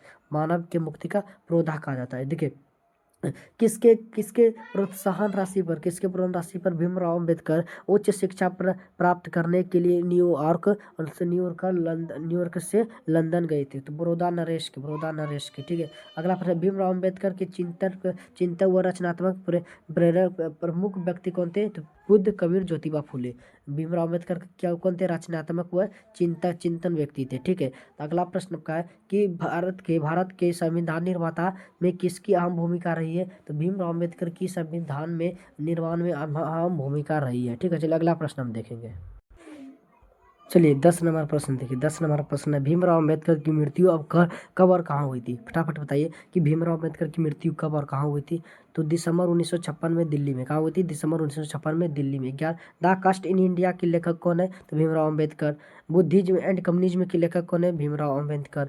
बुद्ध एंड हिज धम्मा के लेखक कौन है? भीमराव अम्बेडकर। ये तीनों प्रश्न बहुत ज़्यादा इंपॉर्टेंट है, बहुत ज़्यादा इंपॉर्टेंट है। ये कल आपका आने का बहुत ज़्यादा चांस है। ये प्रश्न आपका कल आने का क्या है? बहुत ज़्यादा चांस है, ठीक है। बहुत बहुत ज़्यादा चांस है, ठीक है। चलिए अगला प्रश्न हम देखेंगे। अगला प्रश्न आपका क्या है? तो अगला हम देखते हो क्या है। तो अगला प्रश्न देखिए। तो अगला आपका प्रश्न क्या है कि बाबा साहेब अम्बेडकर का संपूर्ण बयान कितने खंडों में प्रकाशित है? तो 21 खंडों में प्रकाशित। कितने खंडों में? 21 खंडों में प्रकाशित है। 15 नंबर क्वेश्चन है, श्रम विभाजन और जाति प्रथा बाबा साहेब अम्बेडकर की किस भाषा से लिया गया है? तो एनिहिलेशन ऑफ कास्ट किस भाषा से लिया गया? एनिहिलेशन ऑफ कास्ट से लिया गया है, ठीक है। अगला प्रश्न 16 नंबर कि बाबा साहेब के विख्यात भाषण एनिहिलेशन ऑफ कास्ट का हिंदी रूपांतर किसने किया था? तो ललय सिंह यादव ने किया था। किसने? ललय सिंह यादव ने किया था, ललय सिंह यादव ने, ठीक है। चलिए अगला प्रश्न देखते हैं। तो अगला प्रश्न आपका क्या है कि भारत में बेरोजगारी का प्रमुख कारण क्या है? तो भारत में जाति प्रथा क्या है? भारत का बेरोजगारी का प्रमुख कारण है। भारत में जाति प्रथा जो है, जाति प्रथा वो भारत का बेरोजगारी का प्रमुख कारण है, ठीक है। तो अगला प्रश्न हम देखिए। अगला प्रश्न, जाति प्रथा स्वाभाविक विभाजन नहीं है, क्यों? रुचि पर आधारित नहीं होने के कारण जाति प्रथा क्या है? स्वाभाविक विभाजन नहीं है। चलिए अगला प्रश्न है, आदर्श समाज स्वतंत्रता, समानता और भ्रातृत्व पर आधारित होगा, कहा आधारित होगा, किसने कहा? तो भीमराव अम्बेडकर जी ने कहा था। भीमराव अम्बेडकर अम्बेडकर बाबू थोड़ा गला बच गए, ठीक है। ठीक है अगला प्रश्न आपका कि भारत में बेरोजगारी का एक प्रमुख व प्रत्यक्ष कारण क्या है? तो जाति प्रथा। जाति प्रथा ही जो है भारत का बेरोजगारी का सबसे बड़ा कारण था, ठीक है। तो अगला प्रश्न 21 नंबर, आधुनिक सभ्य समाज श्रम विभाजन को आवश्यक क्यों मानते हैं? तो कार्य कुशलता के लिए आधुनिक सभ्य समाज श्रम विभाजन को क्या मानते हैं? अच्छा मानते हैं, ठीक है। अगला प्रश्न 22 नंबर कि भारतीय संविधान की निर्माता कौन है? तो भारतीय संविधान के निर्माता डॉक्टर भीमराव अम्बेडकर है, ठीक है। सच्चे लोकतंत्र कैसी होनी चाहिए? तो दूध और पानी के मिश्रण की तरह सच्चे लोकतंत्र होनी चाहिए। दूध और पानी के मिश्रण की तरह क्या होना चाहिए? सच्चे लोकतंत्र होना चाहिए। बताइए, हो गया? तो इसमें एकदम कितना प्रश्न आपको पहले से आता था, ठीक है। तो नहीं आता एकदम बढ़िया सभी रिवीजन करिए, ठीक है। अभी आपके पास है 15-17 घंटा आपके पास है, ठीक है। तो अगला प्रश्न देखिए। अब चलते चैप्टर नंबर 2 में। चैप्टर नंबर आपका एक खल्लास, चैप्टर नंबर 2 में चलिए। चैप्टर नंबर 2 का फर्स्ट नंबर प्रश्न देखिए कि विष के दांत पाठ की कौन सी विधा है? विष के दांत पाठ की जो विधा है, ये कहानी है एक, ठीक है। अगला प्रश्न, विष के दांत के लेखक कौन है? तो विष के दांत के लेखक नलिनी लोचन शर्मा। नलिनी लोचन शर्मा का जन्म कहाँ था? पटना के बादल ने होगा, पटना के बदर घाट में। क्या होगा? बदर घाट में। पटना के बदर घाट में होता है, बदल घाट में, ठीक है। नलिनी लोचन शर्मा का जन्म कब हुआ था? तो इसका जन्म हुआ था 18 फरवरी 1916 ईस्वी को। कब? 18 फरवरी 1916 ईस्वी को नलिनी विलोचन शर्मा का जन्म हुआ था, ठीक है। अगला प्रश्न है, नलिनी विलोचन शर्मा की स्कूली पढ़ाई कहाँ से हुई? तो नलिनी विलोचन शर्मा की स्कूली पढ़ाई हुआ था पटना कॉलेजिएट से। कहाँ हुई थी? पटना कॉलेजिएट से नलिनी विलोचन शर्मा की स्कूली पढ़ाई हुई थी, ठीक है। अगला प्रश्न देखिए, किस विश्वविद्यालय से नलिनी विलोचन शर्मा संस्कृत और हिंदी में एमए किए थे? तो पटना विश्वविद्यालय से किए थे, ठीक है। साहित्य का इतिहास दर्शन की रचना किसकी रचना किसकी है? तो नलिनी विलोचन शर्मा की है, ठीक है। विष के दांत कहानी किस कहानी संग्रह से ली गई है? तो विष के दांत तथा अन्य कहानियों से ली गई है, ठीक है। विष के दांत कहानी किसके अनेक अंतर्विरोधियों को उजागर करती है? तो मध्यम वर्ग के लोगों के अंतर्विरोधियों को क्या करते हैं? उजागर करती है, ठीक है। अगला प्रश्न देखिए, सेन साहब की कार किस रंग की थी? तो काले रंग का। सेन साहब के कार की कीमत कितनी थी? 7500 रुपया, ठीक है। सेन साहब के यहाँ गिरधार लाल क्या था? किरानी था, ठीक है। सेन साहब के बेटे का नाम क्या था? कासू या खोका। कासू या खोका दोनों एक ही है, ठीक है। सेन साहब की कितनी पुत्रियां थी? तो सेन साहब की 5 पुत्रियां थी, ठीक है। सेन साहब का अपने पुत्र को क्या बनाना चाहते थे? सेन साहब अपने पुत्र को बिजनेसमैन या इंजीनियर बनाना चाहते थे। बिजनेसमैन या इंजीनियर बनाना चाहते थे, ठीक है। घर के बनाए सभी मामलों में कौन अपवाद था? कासू या खोका घर के बनाए मामलों में अपवाद था, ठीक है। अगला, सेन साहब अपनी पुत्रियों को मानते थे कठपुतली। क्या मानते थे? कठपुतली मानते थे। अगला प्रश्न है, मदन किसका पुत्र था? गिरधर लाल का पुत्र था। मदन गिरधर लाल का पुत्र था, ठीक है। 42 मदन ने कासू के कितने दांत तोड़े थे? मदन ने कासू के 2 दांत तोड़े थे, ठीक है। मदन और कासू के बीच किस खेल को लेकर विवाद हुआ था? तो लट्टू के खेल को लेकर मदन और कासू के बीच विवाद हुआ था, ठीक है। अगला प्रश्न है कि सेन साहब के ड्राइवर ने किससे धक्का दिया था? तो मदन को धक्का दे दिया था, मदन को धक्का दे दिया था, ठीक है। चलिए अगला प्रश्न पर चलते हैं। चलिए अगला प्रश्न है, बंगले के पिल्ले और गली के कुत्ते की लड़ाई किस कहानी में दर्शाया गया है? विष के दांत कहानी में दर्शाया गया है, ठीक है। ऐसे ऐसे ही लड़के आगे चलकर चोर डाकू बनते हैं, किसने कहा था? तो सेन साहब ने कहा था, ठीक है। अगला प्रश्न देखिए आपका कि मदन के लिए क्या खाना मामूली बात था? तो मदन के लिए मार खाना क्या था? मामूली बात था। और सीमा, रजनी, आलो, शेफाली और आरती पांचों किनकी बहनें थी? बहनें पूछी तो खोका और बेटी पूछे तो क्या था? सेन साहब, ठीक है। अगला प्रश्न देखिए, खोका के दांत किसने तोड़ा था? तो मदन ने तोड़ा था। खोका दांत किसने तोड़ा था? मदन। अगला प्रश्न, सेन साहब की आंखों का तारा कौन था? तो सेन साहब का आंखों का तारा था खोका। कौन था? खोका। सेन साहब के क्या था? आंखों के तारे थे, आंखों के तारे थे, ठीक है।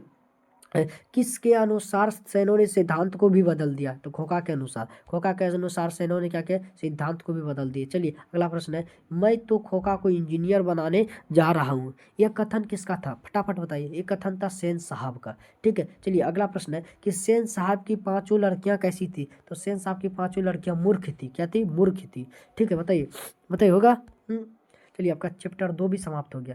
चैप्टर 2 के सारे ऑब्जेक्टिव, इंपॉर्टेंट ऑब्जेक्टिव हम देख लिए, जो कि आपके कल आने का बहुत ज़्यादा चांस है। अब चलिए हम चैप्टर 3 में चलते हैं। चैप्टर 3 में चैप्टर 3 देखिए क्या है कि भारत से हम क्या सीखे? पाठ की कौन सी विधा है? भाषण। भारत से हम क्या सीखे? पाठ के लेखक कौन है? तो मैक्स मुलर। ठीक है, अगला प्रश्न, मैक्स मुलर का पूरा नाम क्या था? तो मैक्स मुलर का पूरा नाम था फ्रेडरिक मुलर, फ्रेडरिक मैक्स मुलर। ठीक है, अगला मैक्स मुलर का जन्म कहाँ हुआ था? तो जर्मनी में मैक्स मुलर का जन्म हुआ था। ठीक है, मैक्स मुलर का जन्म कब हुआ था? तो 6 दिसंबर 1823 ईस्वी को मैक्स मुलर का जन्म हुआ था। ठीक है, अगला प्रश्न, मैक्स मुलर कितने वर्ष के थे जब उनके पिता की मृत्यु हो गई? तो 4 वर्ष के थे। मैक्स मुलर तब कितना वर्ष के थे? सिर्फ 4 वर्ष के थे। ठीक है, अगला प्रश्न आपका, मैक्स मुलर के पिता का नाम क्या था? तो विल्हेम मुलर। मैक्स मुलर के पिता का नाम था क्या?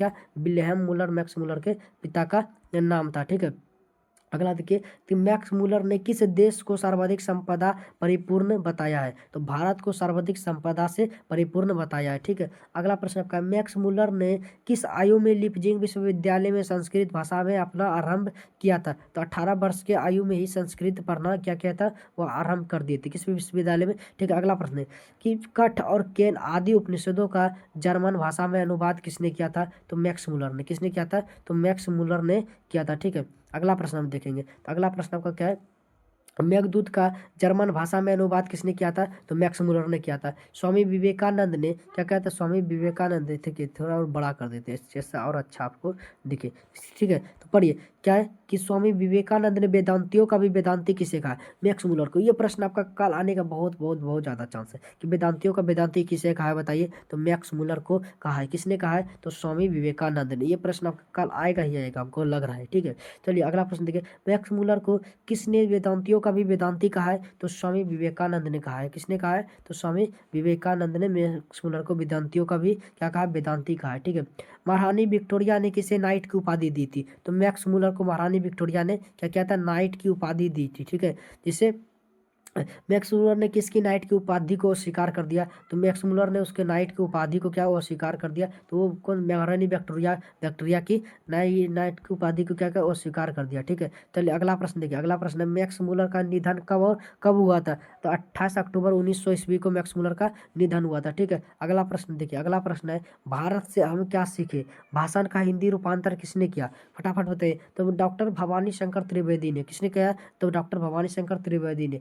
सच्चे भारत का दर्शन कहाँ हो सकता है? तो ग्रामीण भारत में। कहाँ हो सकता है? तो ग्रामीण भारत में सच्चे भारत का दर्शन हो सकता है। ठीक है, अगला प्रश्न है, किस गवर्नर जनरल के समय 172 दारिश क्या है? 172 दारिश नामक सोने से भरा घड़ा मिला था? तो वारेन हेस्टिंग गवर्नर जनरल के दौरान। ठीक है, चलिए निवृत्त विद्या का संबंध किससे बहुत ज़्यादा इंपॉर्टेंट है? तो मानव विज्ञान से। ये प्रश्न आपका बहुत ज़्यादा इंपॉर्टेंट है कि निवृत्त विद्या का संबंध किससे है? तो मानव विज्ञान से। ठीक है, अगला प्रश्न कि सर विलियम जोन्स समुद्री यात्रा करते भारत कब पहुंचे थे? तो 1883 में पहुंचे थे। भारत कब पहुंचे थे? 1883 ईस्वी में। ठीक है, अगला प्रश्न है कि दारिश नमक सोने के सिक्के से भरा घड़ा किसे मिला था? तो वारेन हेस्टिंग को मिला था। किसको मिला था? वारेन हेस्टिंग को मिला था। ठीक है, अगला प्रश्न हम देखते हैं। तो अगला प्रश्न आपका क्या है? तो अगला प्रश्न है, किसके अध्ययन क्षेत्र में भारत के कारण नवजीवन का संचार हो चुका है? तो नीति कथा के अध्ययन के क्षेत्र में। ठीक है, तो चलिए अब अगला प्रश्न पर चलते हैं।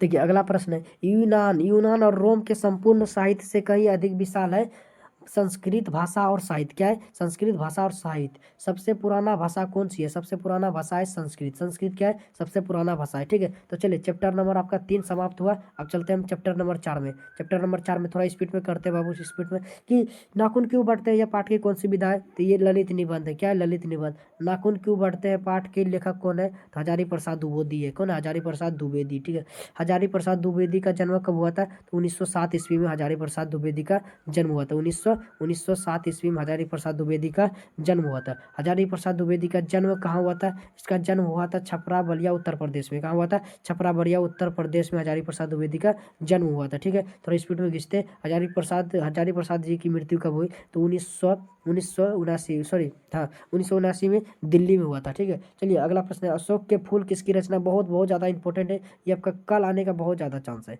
कल इसका आने का क्या आपका कल आने का बहुत बहुत ज़्यादा चांस है। बताइए अशोक का फूल किसकी रचना है? तो लिखिएगा हजारी प्रसाद द्विवेदी में टिक करिएगा। ठीक है, आलोक पर्व किसकी रचना है? ये भी आपका कल आएगा ही आएगा कि हाँ बताइए आलोक पर्व किसकी रचना है? तो हजारी प्रसाद द्विवेदी में टिक करना है, हजारी प्रसाद द्विवेदी में आपको टिक करना है। ठीक है, बाण भट्ट की आत्मकथा किसकी रचना है? ये भी कल आने का बहुत ज़्यादा चांस है। किसमें टिक करना है? हजारी प्रसाद द्विवेदी में। ठीक है, चलिए अगला प्रश्न है कि किस रचना पर हजारी प्रसाद द्विवेदी को साहित्य अकादमी पुरस्कार मिला था? ये तो आएगा ही आएगा बाबू, आलोक पर्व पर। आलोक पर्व पर, ठीक है, आलोक पर्व पर। चलिए अगला प्रश्न हम चलते हैं। अगला प्रश्न है, बढ़ते नाखून हमें किस चीज़ की, हमें किसकी याद दिलाती? तो बढ़ते नाखून पार्श्ववृत्ति की याद दिलाती। किसकी? पार्श्ववृत्ति की। अगला है कि नाखून क्यों बढ़ते? यह प्रश्न है लेखक से किसने पूछा? तो इस लेखक की छोटी लड़की ने पूछा था, लेखक की छोटी लड़की ने। ठीक है, तो चलिए अगला प्रश्न हम देखते हैं। तो अगला प्रश्न, नाखून क्यों बढ़ते हैं, यह निबंध किस ग्रंथ से लिया गया है? तो ये द्विवेदी ग्रंथ था, द्विवेदी ग्रंथावली से लिया गया है। ठीक है, अगला है, पुराने का मोह सब समय वांछनीय नहीं होता। ये पंक्ति किस पाठ से लिया गया है? तो ये पंक्ति है नाखून क्यों बढ़ते से। ठीक है, तो अगला है कि किस देश के लोग बड़े बड़े नाखून रखते हैं? तो गौड़ देश के लोग। ये प्रश्न आपका कल आएगा ही आएगा ही आएगा आएगा ही पूछेगा। बताइए कि किस देश का नाखून लोग बड़े बड़े नाखून रखते हैं? लिखिएगा किस देश का? तो गौड़ देश का लोग रखते हैं बड़े बड़े नाखून। ठीक है, तो चलिए अगला प्रश्न पर चलते हैं। तो अगला प्रश्न पर हम चलते हैं। तो अगला प्रश्न आपका क्या है? अनामदास का पोथा उपन्यास किस लेखक की प्रकृति है? फटाफट बताइए। तो हजारी प्रसाद द्विवेदी का। किस?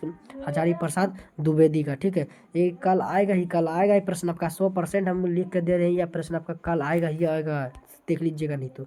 ठीक है, चलिए अगला प्रश्न है कि हजारी प्रसाद द्विवेदी ने निर्लज अपराधी किसे कहा है? तो नाखून को। किसको कहा है? नाखून को निर्लज अपराधी कहा है। किसने कहा था कि सब पुराने अच्छे नहीं होते और सब नए खराब नहीं होते? ये कालिदास ने कहा था। किसने कहा था? तो कालिदास ने कहा था सब पुराने अच्छे नहीं होते, सब नए खराब नहीं होते। ठीक है, तो अगला प्रश्न देखिए, दधीचि मुनि का हड्डी से क्या बनाया गया? तो इंद्र का वज्र बनाया। इंद्र का वज्र किससे बनाएगा? दधीचि मुनि के हड्डी से। ठीक है, हजारी प्रसाद द्विवेदी रचित पाठ कौन सा है? नाखून क्यों बढ़ते हैं। ठीक है, सजात वृत्ति किसे कहते हैं? अनजान स्मृति को। ये प्रश्न आपका कल आएगा ही आएगा, ये प्रश्न आपका कल आएगा एकदम 100% आएगा। ये प्रश्न आपका कल आएगा कि बताइए कि सहजात वृत्ति किसे कहते हैं? तो असमान स्मृति को सहजात वृत्ति कहते हैं। ठीक है, अगला प्रश्न, नाखून का बढ़ना किसका परिणाम है? तो मनुष्य की अंध सहजात की परिणाम है। ठीक है, तो चलिए चैप्टर नंबर आपका 4 समाप्त। चलिए चैप्टर नंबर 5 में प्रवेश करते हैं। चैप्टर नंबर 5 पढ़िए। चैप्टर नंबर आपका 5 का पहला सवाल है, नागरी लिपि पाठ की कौन सी विधि है? तो ये निबंध है। ठीक है, नागरी लिपि पाठ के लेखक कौन है? तो गुणाकर मूले हैं। ठीक है, तब गुणाकर मूले का जन्म कब हुआ था? 1935 में। गुणाकर मूले का जन्म कहाँ हुआ था? अमरावली महाराष्ट्र में। ठीक है, तो अगला प्रश्न देखिए, गुणाकर मूले का निधन कब हुआ था? 2009 में। ठीक है, अगला प्रश्न देखिए, खगोल विज्ञान, अंतरिक्ष विज्ञान, विज्ञान का इतिहास इत्यादि किसकी रचना है? ये सब गुणाकर मूले की रचना है। ठीक है, चले अगला प्रश्न हम देखते हैं कि किसकी 2500 से अधिक तथा 30 पुस्तकों का प्रकाशन हो चुका है? बताइए किसकी 2500 से अधिक तथा 30 पुस्तकों का प्रकाशन हो चुका है? फटाफट बताइए। तो गुणाकर मूले का। किसका? तो गुणाकर मूले का। ठीक है, गुणाकर मूले का हो जाएगा। ठीक है, चलिए अगला प्रश्न पर हम चलते हैं। तो चलिए अगला प्रश्न, अक्षरों की कहानी किसकी रचना? अक्षरों की कहानी गुणाकर मूले की रचना है। किसकी? गुणाकर मूले की रचना है। प्राचीन भारत के महान वैज्ञानिक किसकी रचना है? तो ये गुणाकर मूले की रचना है। ठीक है, मेंडलीफ महान वैज्ञानिक, सौरमंडल, सूर्य, नक्षत्र लोग। ठीक है, भारतीय लिपियों की कहानी, अंतरिक्ष यात्रा, ब्रह्मांड परिचय इत्यादि किसकी रचना है? ये सब रचना है गुणाकर मूले का। ठीक है, तो चलिए हम अगला प्रश्न पर चले। अगला प्रश्न आपका क्या है कि नागरी लिपि पाठ गुणाकर मूले की किस पुस्तक से ली गई है? तो ये भारतीय लिपियों की कहानी से ली गई है। ठीक है, अगला प्रश्न, देवनागरी लिपि के प्रारंभिक लेख कहाँ से प्राप्त हुए? तो दक्षिण भारत से। कहाँ से? दक्षिण भारत से। ठीक है, हिंदी तथा इसकी विविध बोलियां किस भाषा में बोली जाती है? तो ये देवनागरी लिपि में बोली जाती है। किस भाषा में? तो देवनागरी लिपि में बोली जाती है। ठीक है, चलिए अगला प्रश्न हम देखिए कि 15वीं सदी के विजयनगर के शासकों ने अपने लेखों के लिए किस लिपि का प्रयोग किया? तो नंदी नागरी लिपि का प्रयोग किया। ठीक है, दोहा कोश किसकी रचना है? बहुत बहुत ज़्यादा कल आएगा, ये बताइए, बता दिए हम, ये कल आपका पूछेगा, बताइए दोहा कोश किसकी रचना है? तो लिख दीजिएगा श्रपाद की, ये कल आपसे पूछेगा। ठीक है, चलिए अगला प्रश्न है कि रामायण की रचना किस भाषा में हुई थी? रामायण की रचना संस्कृत भाषा में हुई थी, वाल्मीकि जी ने इसके रचनाकार थे। ठीक है, तो बताइए अगला पढ़िए। अगला कि तमिल, मलयालम, तेलुगु, कन्नड़ भाषाएं हैं कैसी? दक्षिण भारत की। कैसी भाषा है ये? दक्षिण भारत की भाषा है। ठीक है, हिंदी के आदि कवि कौन है? श्रवपाद। हिंदी का आदि कवि श्रवपाद है, ये बहुत इंपॉर्टेंट, ये आपका कल पूछेगा ही पूछेगा। ठीक है, नागरी लिपि के लेख कब से मिलने लगे? तो 9वीं सदी से, 9वीं सदी से नागरी लिपि का लेख मिलने लगे, 9वीं सदी से। ठीक है, भारत में बेतमा दान पत्र किस समय का है? तो 1020 का, 1020 से भारत का बेतमा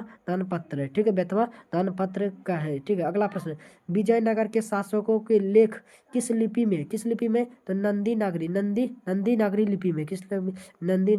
में। नंदी नागरी लिपि में है। ठीक है, चलिए अगला प्रश्न है कि परंपरा शौक भोज कहाँ के रहने वाले थे? परमार शासक भोज कहाँ के रहने वाले थे? तो ये रहने वाले धारा नगरी की, ये आपका कल आएगा ही आएगा, भोज के बारे में आपका पूछेगा। तो ये कहाँ के रहने वाले थे? तो शासक नगरी के रहने वाले थे। ठीक है, धारा नगरी के रहने वाले थे, पर ये अगला कि करीब कितने वर्ष पहली बार देवनागरी लिपि के टाइप बने थे? तो करीब 2 सदी यानी कि 200 वर्ष पहले ही देवनागरी लिपि का क्या बना था? देवनागरी लिपि का टाइप बना था, 200 वर्ष पहले। अगला आपका प्रश्न है कि केरल के शासकों ने अपने सिक्के पर देवनागरी लिपि में क्या लिखवाया था? तो क्या लिखा था? वीर कैलस से। क्या लिखा था? वीर कैलस से लिखा था, वीर कैलस लिखा जाता है। ठीक है, चलिए हो गया आपका। चलिए चैप्टर नंबर आपका 5 समाप्त हुआ। चलिए आधा बुक हम समाप्त के आकार पर आ गया, आधा बुक का। ठीक है, चलिए चैप्टर नंबर 6 का फर्स्ट नंबर प्रश्न रहिए कि बहादुर पाठ की कौन सी विधा है? तो कहानी। बहादुर के लेखक कौन है? अमरकांत का जन्म कब हुआ था? जुलाई 1925 में। अमरकांत का जन्म कहाँ हुआ था? तो नगरवलिया, उत्तर प्रदेश में। ठीक है, नगरवलिया कहाँ हुआ था? उत्तर प्रदेश में। अगला प्रश्न, अखिल भारतीय कहानी प्रतियोगिता में किसकी कहानी की डिप्टी कलेक्टर से पुरस्कृत था? तो अमरकांत पुरस्कृत था। ठीक है, अगला प्रश्न पढ़िए। अगला प्रश्न आपका क्या है? तो अगला प्रश्न आपका देखिए, अगला प्रश्न आपका क्या है? अगला प्रश्न, जिंदगी और जोक किसकी रचना है? ये आपका कल पूछेगा, ये 100% हम कहते हैं, ये प्रश्न आपका 100% पूछेगा। जिंदगी और जोक किसकी रचना है? तो अमरकांत की रचना है। किसकी रचना है? तो अमरकांत की रचना है, जिंदगी और जोक। ठीक है, अमरकांत की रचना है, जिंदगी और जोक। ठीक है, चलिए अगला प्रश्न हम देखते हैं। तो अगला प्रश्न आपका क्या है? तो अगला प्रश्न आपका क्या था? अगला प्रश्न पढ़िए। अगला प्रश्न आपका क्या था? अगला प्रश्न हाँ, कि देश के लोग, मौत का नगर, मित्र मिलन, कुहासा आदि किसकी रचना है? ये सब अमरकांत की रचना है। ये सब क्या है? अमरकांत की रचना है, अमरकांत की। ठीक है, चलिए पढ़िए। अगला पढ़िए कि लेखक के लड़के का नाम क्या था? तो किशोर। लेखक के लड़के का नाम था किशोर। लेखक की पत्नी का नाम था निर्मला। बहादुर ने किसे पीटा? तो भैंस को पीटा था। बहादुर किसको पीटा था? तो भैंस को पीटा था। ठीक है, चलिए अगला बहादुर से मार खाकर भैंस भागी किसके पास गई? तो माँ के पास गई थी। किसके पास गई थी? तो माँ के पास गई थी। ठीक है, बहादुर अपने घर से कितने रुपए लेकर भाग गए थे? बहादुर अपने घर से 2 रुपए लेकर भागे थे। ठीक है, अपने माँ से मार खाकर बहादुर कहाँ छिप गई? तो झाड़ियों में छिप गया था। ठीक है, बहादुर को लेखक के घर कौन लाया था? बहादुर को लेखक के साला लाए थे। कौन लाए थे? लेखक के साला। लेखक के यहाँ क्या था? लेखक के यहाँ नौकर था। बहादुर लेखक के यहाँ क्या था? नौकर था। बहादुर का उम्र कितना था? बहादुर का उम्र था 12 वर्ष। कितना था? 12 वर्ष। ठीक है, अगला प्रश्न आपका देखिए। अगला प्रश्न आपका क्या है? अगला प्रश्न हम देखिए कि बहादुर किशोर से मार खाकर क्या किया? तो चुपचाप कोने में खड़ा हो गया। बहादुर किशोर से मार खाकर चुपचाप क्या किया? कोने में खड़ा हो गया। चलिए अगला प्रश्न देखिए, बहादुर पर रिश्तेदार ने कौन सा इल्जाम लगाया था? तो चोरी का इल्जाम लगाया था। कौन सा इल्जाम? चोरी पर लगाया था, चोरी का इल्जाम। अगला, बहादुर पर कितने रुपए चोरी का इल्जाम लगाया गया था? तो 11 रुपये चोरी का इल्जाम लगाया था। ठीक है, अगला प्रश्न, बहादुर को क्या चाहता था? बहादुर लेखक को क्या कहता था? तो बाबूजी कहता था। ठीक है, तो बहादुर के हाथ से क्या गिर कर टूट गया? सिलबट्टा। बहादुर के हाथ से सिलबट्टा गिर कर टूट गया था। वही डर से बहादुर क्या किया? लेखक के घर से भाग गए।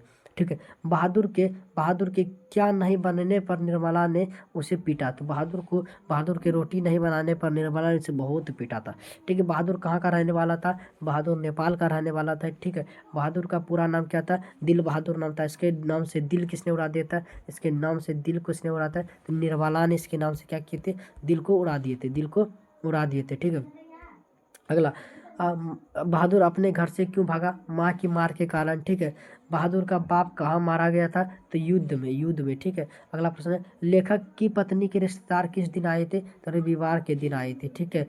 बहादुर कितने वर्ष के थे? 12 या 13 वर्ष के थे। ठीक है। चलिए, चैप्टर नंबर आपका 6 भी समाप्त हो गया। यानी कि आपका काव्य सॉरी गद्य खंड का आधा काम तमाम। ठीक है। चलिए, आपका आधा और बचा है। चैप्टर नंबर 7 में हम जब निकालते हैं। ठीक है। परंपरा का मूल्यांकन पाठ की कौन सी विधाएं? निबंध। परंपरा का मूल्यांकन पाठ के निबंधकार कौन है? रामविलास शर्मा। रामविलास शर्मा का जन्म 10 अक्टूबर 1912। ठीक है। ठीक है। रामविलास शर्मा का जन्म कहाँ हुआ था? इसका जन्म हुआ था नव उच्च गाँव सानी में। ठीक है। अगला प्रश्न है, रामविलास शर्मा किस विश्वविद्यालय से अंग्रेजी विभाग के अध्यापक रहे? तो ये लखनऊ विश्वविद्यालय में।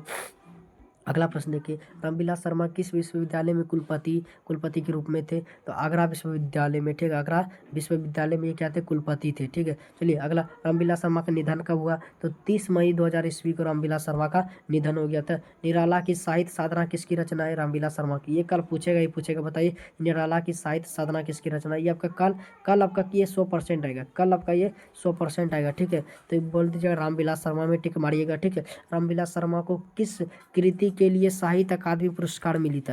बताइए। तो निराला की साहित्य अकादमी साहित्य साधना पर, किस पर? निराला की साहित्य साधना पर रामविलास शर्मा को पुरस्कार मिला था। ठीक है। चलिए, भारत तेंदु हरिश्चंद्र प्रेमचंद और उनका युग, ये तो आपका उतना इंपॉर्टेंट हटाइए। इंपॉर्टेंट हम आपको करा देते हैं। इंपॉर्टेंट। ठीक है। चलिए, भौतिकवाद का अर्थ भाग्यवाद नहीं, यह किस निबंध की पंक्ति? ये आपका बहुत इंपॉर्टेंट है। तो यह परंपरा का मूल्यांकन का। ठीक है। परंपरा का ज्ञान किसके लिए आवश्यक है? तो परंपरा का ज्ञान जो लकीर के फकीर ना होकर क्रांतिकारी साहित्य की रचना करना चाहते हैं, उसके लिए परंपरा का ज्ञान क्या है? अति आवश्यक है। ठीक है। तो जारशाही कहाँ स्थित है? जारशाही रूस में स्थित है। ठीक है। तो साहित्य के निर्माण में प्रतिशाली मनुष्यों की भूमिका क्या है? निर्णायक है। ठीक है। तो जातीय अस्मिता की दृष्टि से इतिहास का प्रभाव कैसा रहा? विच्छिन्न और अविच्छिन्न। ठीक है। चलिए, अगला प्रश्न पढ़ते हैं, साहित्य की परंपरा का पूर्ण ज्ञान किस व्यवस्था में संभव है? समाजवादी व्यवस्था में ये चीज संभव है। ठीक है। चलिए, लेखक रामविलास शर्मा कब से कब तक भारतीय प्रगतिशील लेखक संघ के महामंत्री रहे? तो 1949 से 1953 तक, यानी कि कितना 4 वर्ष रहे थे, 4 वर्ष। ठीक है। चलिए, सामाजिक विकास कर्म में ये आपका इंपॉर्टेंट हटाइए। ठीक है। जो आपका इंपॉर्टेंट हम वो आप पढ़ाएंगे। ठीक है। क्योंकि आपके पास अब समय बहुत है, बहुत कम है। ठीक है। समय बहुत कम है। ठीक है।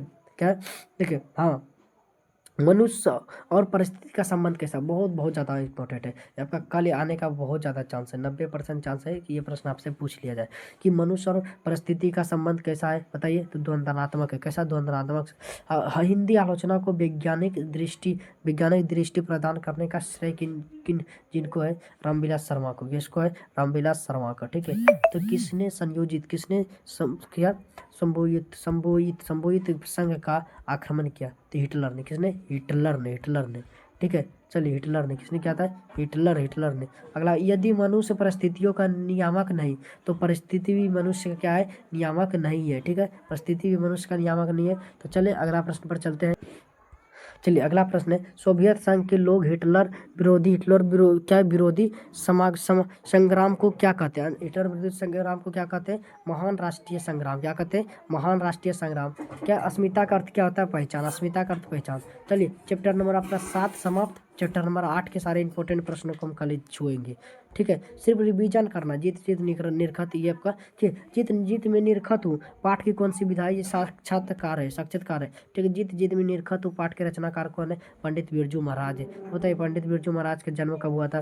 फटाफट बताइए। तो इसका जन्म हुआ था 4 फरवरी 1938 को। ठीक है। पंडित बिरजू जन्म कहाँ हुआ था? लखनऊ में हुआ था। ठीक है। पंडित बिरजू महाराज के जन्म कितने वर्ष पंडित बिरजू महाराज कितने वर्ष के थे जब उनके पिताजी का देहांत हो गया? तो 9.5 वर्ष के थे। कितने? तो 9.5 वर्ष के थे, तभी इसका पिताजी का क्या हुआ? देहांत हो गया। ठीक है, चलिए अगला प्रश्न है कि पंडित बिरजू महाराज के चाचा का नाम क्या था? तो शंभू महाराज। क्या था? पंडित बिरजू महाराज के चाचा का नाम था शंभू महाराज। ठीक है, पंडित बिरजू महाराज के गुरु कौन थे? तो पिताजी, पिताजी उसका गुरु था। ठीक है, पंडित बिरजू महाराज का जल किसने मानते थे? तो अपना जल किसे मानते थे? जज होगा, जज। अपना जज किसे मानते थे? अम्मा को अपने जज मानते थे। ठीक है, पंडित बिरजू महाराज को संगीत नाटक अकादमी अवार्ड मिला था, तब उसका आयु कितना था? तब उसका आयु था 27 वर्ष। 27 वर्ष की उम्र में ही संगीत नाटक अकादमी का उससे अवार्ड मिल गया था। ठीक है, सोच लीजिए। चलिए अगला है कि पंडित बिरजू महाराज खुद को किसके शागिर्द मानते थे? तो पिताजी के शागिर्द मानते थे। ठीक है, पंडित बिरजू महाराज को किसने गांडा बांधा था? तो पिताजी ने। ठीक है, किसने गांडा बांधा था? पिताजी ने पंडित बिरजू महाराज को गांडा बांधा था। ठीक है, पंडित बिरजू महाराज किसके पर्याप्त प्राय माने जाते हैं? तो नृत्य के प्राय माने जाते हैं। ठीक है, पंडित बिरजू महाराज की नृत्य की शैली कैसी है? तो कथक है। कैसे? कथक शैली। पंडित बिरजू महाराज का जन्म लखनऊ की किस पीढ़ी में हुआ था? तो इसके 7वें पीढ़ी में हुआ था। किस पीढ़ी में? तो 7वें पीढ़ी में। ठीक है, चलिए अगला प्रश्न देखिए। अगला प्रश्न, पंडित बिरजू महाराज की कितने बहनें थी? इसके 4 बहनें थे। ठीक है, पंडित बिरजू महाराज की सबसे छोटी बहन कितने वर्ष की थी? तो 8 वर्ष के थे। ठीक है, पंडित बिरजू महाराज की सबसे बड़ी बहन कितने वर्ष की थी? 15 वर्ष की थी। ठीक है, पंडित बिरजू महाराज को संगीत भारती लेकर कौन आए थे? तो कपिला जी आए थे। कौन आए थे? तो कपिला जी आए थे। कपिला जी आए थे। ठीक है, अगला अगला प्रश्न आपका देखिए। पंडित बिरजू महाराज ने अंतिम बार अपने पिताजी के साथ प्रोग्राम कहाँ किया था? तो मैनपुरी में किया था। ठीक है, पंडित बिरजू महाराज ने कितने प्रोग्राम करके अपने पिताजी की 13वीं करवाई थी? तो 2 प्रोग्राम करके। ठीक है, जिससे कितना कमाया था? जिससे वो 500 कमाया था। कितना? सोच लीजिए, 500 मात्र। ठीक है, चलिए अगला प्रश्न आपका देखिए। पंडित बिरजू महाराज के ने 2 प्रोग्राम करके कितना कमाया था? 500 रुपया कमाया था। 500 रुपया कमाया था। ठीक है, पंडित बिरजू महाराज किसे किसे अपना शागिर्द मानते थे? सरस्वती को। सरस्वती को अपना शागिर्द मानते थे। पंडित बिरजू महाराज को बिरजू महाराज को तालीम किसने दी? तो बाबूजी ने तालीम दिया था। बिरजू महाराज को तालीम किसने दिया था? तो बिरजू महाराज को तालीम दिया था बाबूजी। ठीक है, चलिए बिरजू महाराज की कथक शैली कैसी है? कथक। बिरजू महाराज की नृत्य शैली कैसी है? कथक। बिरजू महाराज की ख्याति किस रूप में की जाती है? नर्तक के रूप में। ठीक है, शंभू महाराज उसके क्या है? चाचा है। ठीक है, हलकारे का अर्थ क्या होता है? संदेह वाहक होता है। संदेह वाहक। नेपाल में बिरजू महाराज के एक रिश्तेदार थे जिसका नाम क्या था? चुम्बक लाल था नाम। ठीक है, जब दिल्ली में हिंदू मुस्लिम के दंगे होते हैं, ये आपका उतना इम्पोर्टेंट नहीं है। ठीक है, इम्पोर्टेंट नहीं है तो बाबू छोड़ो, आपके किस समय आपके पास नहीं है, इसलिए आपको इम्पोर्टेंट से हम धर के चलते हैं। ठीक है, ठीक है, बिरजू महाराज का संबंध है किससे? तो कथक नृतज्ञ से। कथक नृतज्ञ से। ठीक है, बिरजू महाराज कितने रुपए न जान तो नजराना क्या?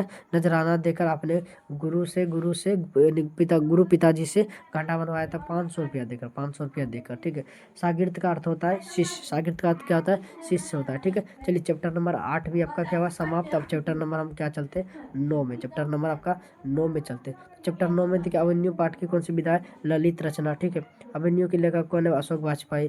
ठीक है, अशोक वाजपेयी का जन्म कब हुआ था? 16 जनवरी 1941 को अशोक वाजपेयी का जन्म कहाँ हुआ था? दुर्ग छत्तीसगढ़ में। कहाँ हुआ था? दुर्ग छत्तीसगढ़ में हुआ था। ठीक है, अगला अगला अशोक वाजपेयी के कहाँ के मूल निवासी थे? तो मध्य प्रदेश के मूल निवासी थे। अशोक वाजपेयी की माता और पिता का नाम क्या था? तो माता का नाम निर्मला देवी, पिता का नाम प्रेमानंद वाजपेयी था। ठीक है, अगला प्रश्न, अशोक वाजपेयी ने अपनी प्रारंभिक शिक्षा कहाँ से शुरू की थी? तो गवर्नमेंट हायर सेकेंडरी स्कूल से। ठीक है, अगला प्रश्न है कि अशोक वाजपेयी ने MA कहाँ से किए थे? तो दिल्ली से किए थे। MA कहाँ से किए थे? दिल्ली से MA किए थे। ठीक है, अगला प्रश्न देखिए कि किसने क्या के किसके किसके लगभग 3 दर्जन मौलिक और संपादक कृतियां प्रकाशित है? किसकी? तो अशोक वाजपेयी की। अशोक वाजपेयी की। ठीक है, अशोक वाजपेयी की। एक पतंग अनंत में किसकी रचना? ये बहुत बहुत इंपॉर्टेंट, ये आपका कल आएगा। कल आपका ये आएगा कि बताइए, एक पतंग अनंत में किसकी रचना है? तो ये अशोक वाजपेयी की रचना है। तत्पुरुष कहाँ कहीं नहीं तो थोड़ी कहीं तत्पुरुष कहीं नहीं तो थोड़ी सी जगह, इसकी इत्यादि किसकी रचना है? ये अशोक वाजपेयी की रचना है। अवेन्यू कहाँ स्थित है? दक्षिण फ्रांस में। ठीक है, अवेन्यू क्या है? तो दक्षिण फ्रांस की एक मध्य ईसाई मठ है। ठीक है, अगला प्रश्न, अगला प्रश्न हम देखते हैं कि लेखक कितने वर्ष पहले अभिमन्यु गए थे, तो 10 वर्ष पहले गए थे। ठीक है, लेखक अभिमन्यु में कितने दिन रुके थे, तो 19 दिन रुके थे। ठीक है, कितने दिन रुके थे, 19 दिन रुके थे। ठीक है, लेखक ने 19 दिन के प्रवास में अभिमन्यु से कितने कविताएं और गद्य लिखे थे, तो ये 19 दिन के 35 कविताएं और 27 गद्य लिखे थे। 35 कविता और 27 क्या थे, गद्य लिखे थे। ठीक है, चलिए फ्रांस अरे क्या है, फ्रांस अरे बाबू, चलिए क्या, तो फ्रांस एक प्रमुख कला केंद्र है, केंद्र रहा है अभिमन्यु का। ठीक है, चलिए रोन नदी के दूसरे और क्या बसा एक छोटा सा शहर कौन था, तो ये था विल्नव। तो विल्नव क्या है, एक छोटा सा गांव है। ठीक है, अशोक वाजपेयी अभिमन्यु के साथ ले गए थे, अभिमन्यु गए थे तो क्या के साथ ले गए थे, हिंदी का टाइप ले गए थे, कुछ पुस्तकें और कुछ संगीत के टिप्स ले गए थे। ठीक है,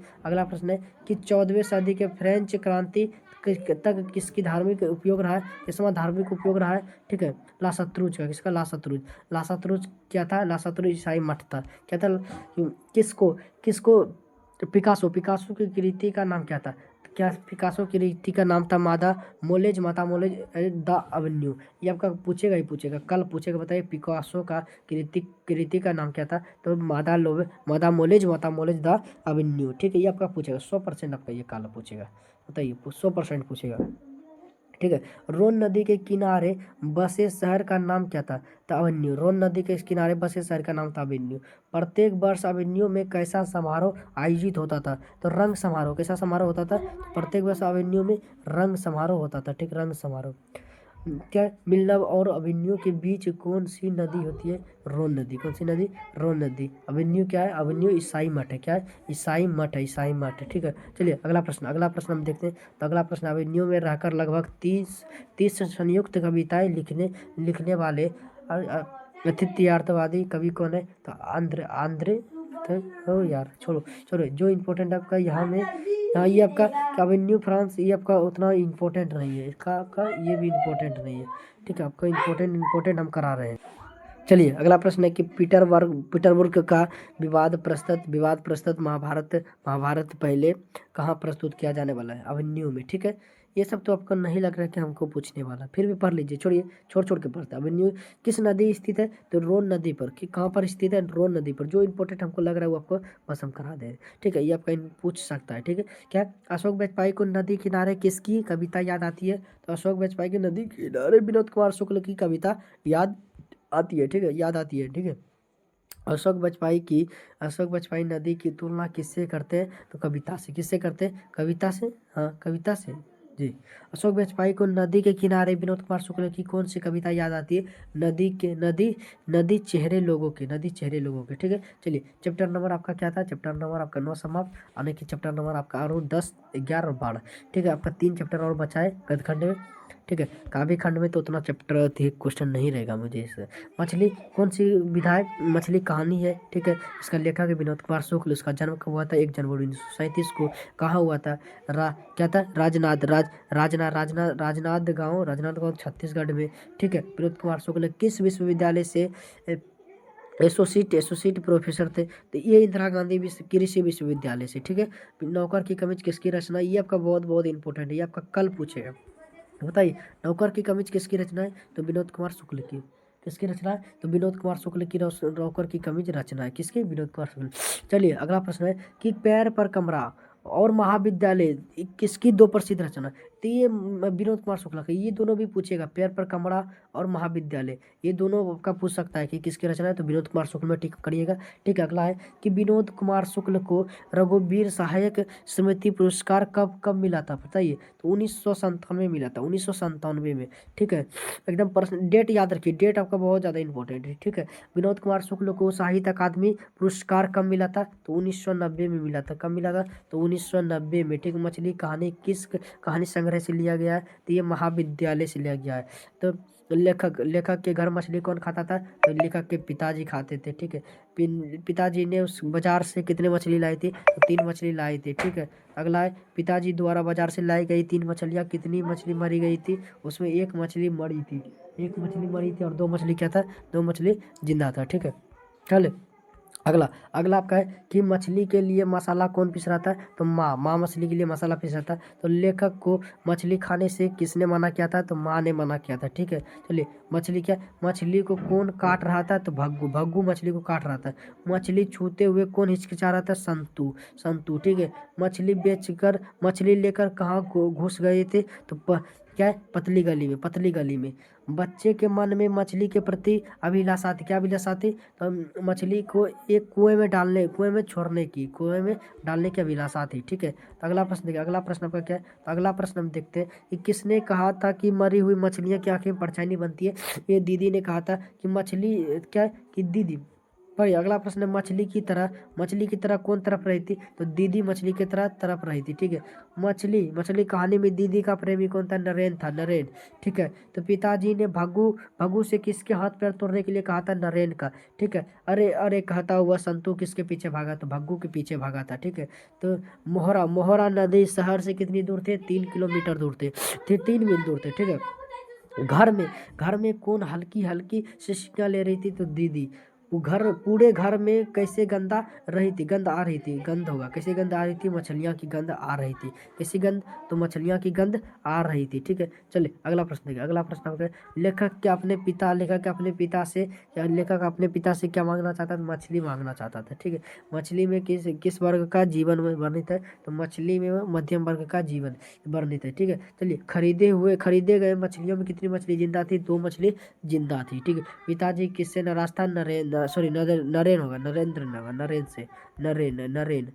नरेन से क्या था, विवादी क्या था, नाराज था। संतु किस कहानी का पात्र है, संतु है मछली कहानी का पात्र। ठीक है, परिवार के किस सदस्य ने मछली जैसे समानता दिखाई, तो दीदी में। ठीक है, महाविद्यालय नामक कहानी संग्रह किसकी रचना है, तो विनोद कुमार शुक्ल की रचना है। ठीक है, चलिए मछली किस प्रकार की कहानी है, मनोवैज्ञानिक कहानी है। ठीक है, चलिए संतु मछली लेकर क्यों भागा, तो कुएं में छोड़ने के लिए। ठीक है, तो संतु भीगने से बचने के लिए कहाँ खड़ा हो गए, तो ये खड़ा हो गया मकान के नीचे। कहाँ खड़ा हो गया, मकान के नीचे। चलिए चैप्टर नंबर आपका 10 समाप्त। ठीक है, चलिए 10 का समाप्त। चलिए अगला 11 नंबर प्रश्न पर चलिए। 11 नंबर प्रश्न आपका, नौबत खाने में इबादत पाठ की कौन सी विधा है, तो व्यक्तित्व चित्र। ठीक है, नौबत खाने में इबादत पाठ के लेखक कौन है, यतेंद्र मिश्र।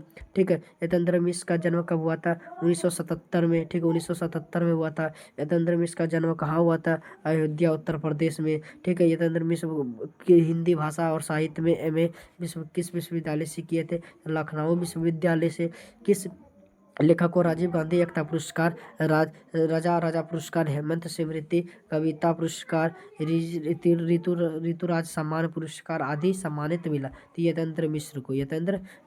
ठीक है, चलिए अगला प्रश्न है, बिस्मिल्लाह खां क्या बजाते थे, शहनाई बजाते थे। ठीक है, बिस्मिल्लाह खां का जन्म कब और कहाँ हुआ था, तो इसका जन्म बिहार के डुमराव में हुआ था। कब, 1916 में हुआ था। ठीक है, बिहार के डुमराव में। ठीक है, बिस्मिल्लाह खां के परदादा कौन थे, तो इसका परदा उस्ताद सलार हुसैन था। सुशील वाद्य यंत्रों में शाह की उपाधि किसे है, तो शहनाई को। ठीक है, बिस्मिल्लाह खां नमाज में क्या मांगते थे, तो मालिक एक सुर मांगते थे। ठीक है, सुर मांगते थे। बिस्मिल्लाह खां के साथ मुस्लिम धर्म का कौन सा पर्व जुड़ा है, तो मुहर्रम पर्व जुड़ा है, मुहर्रम पर्व। ठीक है, बिस्मिल्लाह खां जब भी कहीं प्रोग्राम करने जाते थे तो किस और मुंह करके बजाते थे, पहले विश्वनाथ और बालाजी मंदिर की दिशा की ओर मुंह करके बजाते थे, उसके बाद वो प्रोग्राम में क्या बजाते थे। ठीक है, अगला प्रश्न आपका, संस्कृत की पाठशाला है काशी। संस्कृत की पाठशाला क्या है, काशी। बिस्मिल्लाह खां का मतलब, बिस्मिल्लाह खां की क्या है, शहनाई है। ठीक है, बिस्मिल्लाह खां को मिल चुका है भारत रत्न, मिल चुका है। सोच लीजिए, बाबा विश्वनाथ और बिस्मिल्लाह खां एक दूसरे के क्या है, पूरक है। कौन सा शहर आज भी संगीत के स्वर पर जागती है, तो काशी। ठीक है, कहाँ मरने पर भी मंगल माना जाता है, तो काशी में मरने पर भी क्या होता है, मंगल माना जाता है। ठीक है, किस व्यक्ति को संगीत नाटक अकादमी पुरस्कार, पद्म भूषण पुरस्कार और भारत रत्न से नवाजा गया है, तो बिस्मिल्लाह खां को। किसको, तो बिस्मिल्लाह खां को। नौबत खाने में इबादत पाठ के केंद्र में कौन है, तो बिस्मिल्लाह खां है। ठीक है, इबादत का अर्थ क्या होता है, इबादत का अर्थ होता है उपासना। ठीक, बिस्मिल्लाह खां का संबंध है शहनाई से, फटा शोर ना बख्शे लुंगी लुंगिया का क्या आज फटी तो कल सिल जाएगी। किसने कहा था? ये बिस्मिल्लाह खान ने कहा था। मालिक फटा शोर ना बख्शे, लुंगी का किया, लुंगी तो आज फटा है तो कल सिल जाएगी, लेकिन अगर सूर्य इतना फट जाए तो नहीं होगा। ठीक है। शास्त्रों में आनंद कानन कानन के नाम से प्रसिद्ध प्रतिष्ठा है काशी। ठीक है। नौबत खाने का अर्थ होता है प्रवेश द्वार के ऊपर मंगल ध्वनि बजाने का स्थान। ठीक है। चलिए अगला प्रश्न पर चलते हैं। चलिए अगला प्रश्न पढ़िए। नौबत खाने में इबादत पाठ में लेखक ने किन व्यक्तित्व के चित्र का प्रस्तुत किया? बिस्मिल्लाह खां का। ठीक है। तो बिस्मिल्लाह खां का बचपन का नाम क्या था? कमरुद्दीन या अमरुद्दीन? ये आपका कल पूछेगा। ठीक है। 100% पूछेगा। उस्ताद बिस्मिल्लाह खां को रियाज के लिए कहाँ जाना पड़ता था? तो पुराना बालाजी मंदिर में। ठीक है। 5-6 वर्ष डुमराव में बिताकर कमरुद्दीन कहाँ गए? तो काशी चले गए। ठीक है। तो शहनाई बजाने के लिए किसका प्रयोग होता था? तो रीड नरकट का। किसका? रीड नरकट का प्रयोग होता था। ठीक है। अगला प्रश्न देखिए। रसूलन बाई क्या थी? रसूलन बाई थी एक गायिका। रसूलन बाई आपका क्या था? गायिका था। बिस्मिल्लाह खां के परदादा उस्ताद सलाम हुसैन कहाँ के निवासी थे? तो बिहार के डुमराव के निवासी थे। ठीक है। कमरुद्दीन या अमरुद्दीन किसका नाम था? तो बिस्मिल्लाह खां का बचपन का नाम था। ठीक है। चलिए अगला पढ़िए आपका कि अरब देश में फूंक होकर बजाए जाने वाले वाद्य यंत्र को जिसमें नाडी नाडी होती है कहते क्या? नहीं कहते, उसे नहीं कहते। यतेंद्र मिश्र ने गीतकार गुलजार की कविताओं का संपादन किस नाम से किया है? तियार जुल्हाई के नाम से। ये आपका 100% आपको प्रश्न ये वाला आपका कल 100% देखने के लिए मिलेगा ही मिलेगा, इसलिए प्रश्नों को बढ़िया से देख लीजिएगा। चलिए अगला प्रश्न देखिए। अगला प्रश्न आपका चलिए चैप्टर 12 आपका चैप्टर 12 है कि शिक्षा और संस्कृति पाठ की कौन सी विधा है? तो शिक्षास्त्र है। ठीक है। शिक्षा और संस्कृति के लेखक कौन है? तो महात्मा गांधी है। महात्मा गांधी का जन्म कब हुआ था? तो अक्टूबर 1869 को हुआ था। ठीक है। महात्मा गांधी का जन्म कहाँ हुआ था? पोरबंदर गुजरात में हुआ था। ठीक है। चलिए महात्मा गांधी के पिता का नाम क्या था? करमचंद गांधी। तो महात्मा गांधी का माता का नाम पुतली बाई। गांधी जी की प्रारंभिक शिक्षा कहाँ से हुई? पोरबंदर उसके आसपास से। ठीक है। चलिए अगला प्रश्न देखिए कि गांधी जी का वकालत की पढ़ाई करने के लिए कब और कहाँ गए थे? तो 4 दिसंबर 1888 ईस्वी को लंदन गए थे, लंदन यूनिवर्सिटी से। ठीक है। अगला है कि चलिए महात्मा गांधी का विवाह किसके साथ हुआ था? कस्तूरबा गांधी से हुआ था। कस्तूरबा गांधी से। गांधी जी दक्षिण अफ्रीका से कब लौटे? 1893 से 1894 तक। कब तक रहे थे? 1893 से 1994 तक गांधी जी दक्षिण अफ्रीका में रहे थे। ठीक है। चलिए अगला प्रश्न देखिए। तो अगला प्रश्न आपका क्या है? तो अगला प्रश्न हम देखते हैं। अगला प्रश्न आपका देखिए। अगला प्रश्न आपका क्या है कि गांधी जी दक्षिण अफ्रीका से वापस कब आए? तो 1915 में आए थे। 1915 में आए थे। ठीक है। तो चलिए अगला आपका क्या है? तो अगला आपका क्या है कि गांधी जी को महात्मा को उपाधि किसने दी? रविंद्रनाथ टैगोर ने। गांधी जी रविंद्रनाथ टैगोर को किसकी उपाधि दी थी? बापू की उपाधि दी थी। ठीक है। तो चलिए अगला प्रश्न देखिए। हिंद स्वराज सत्य के साथ मेरा प्रयोग किसकी रचना? ये गांधी जी की रचना है। किसकी रचना है? ये गांधी जी की रचना है। हरिजन क्या है? हरिजन यंग इंडिया और आदि पत्रिका किसकी रचना है? ये गांधी जी की क्या है? रचना है। गांधी जी की मृत्यु कब हुई?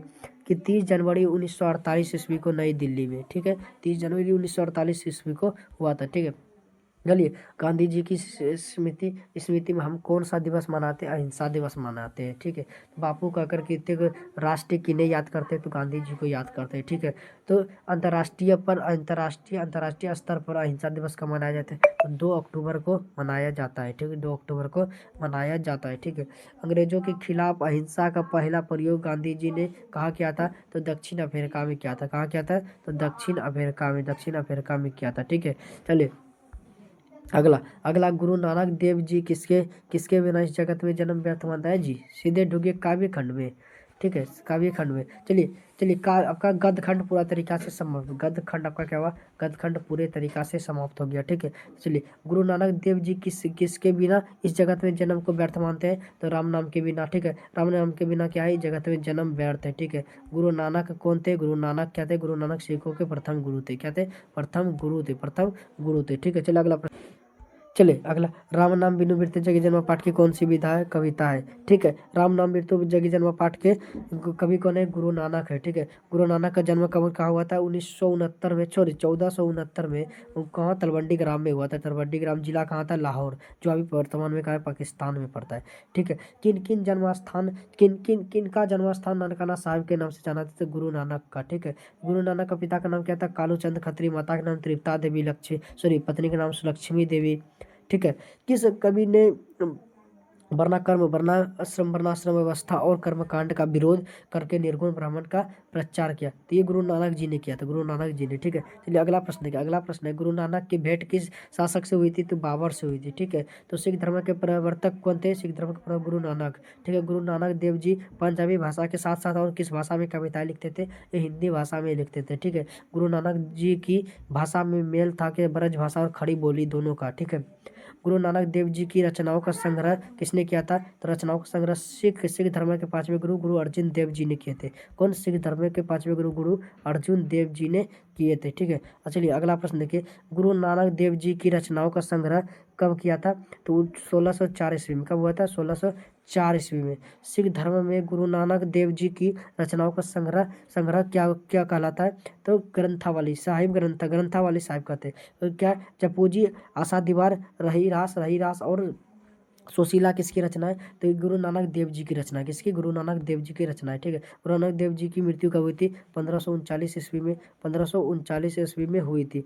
ठीक है, चलिए अगला प्रश्न, अगला कि अंतिम अंतिम गुरु नानक देव जी के मुंह से निकले अंतिम शब्द क्या था, वाहेगुरु, वाहेगुरु, वाहेगुरु। ठीक है, अगला, गुरु नानक देव के, गुरु नानक के पद में क्या मिलते हैं, तो प्रेम एवं भक्ति के प्रतिभाशाली मधुर गीत मिलते हैं। ठीक है, अगला है, गुरु नानक के उपदेश मिलता है क्या, गुरु नानक की महत्ता, ब्रह्म की सर्वशक्तिमता, नाम जबकि महिमा सभी। ठीक है, ऑप्शन नंबर सभी, अगर सभी मिलेगा सभी मारिएगा।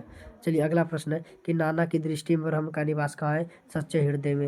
राम नाम के बिनु जगी अर्थात जन्म में, सॉरी राम नाम बिनु जगी जगी जन्म किस पर बल देता है, तो ये क्या, नाम जप पर बल देता है। ठीक है, चलिए अगला प्रश्न पर चलते हैं।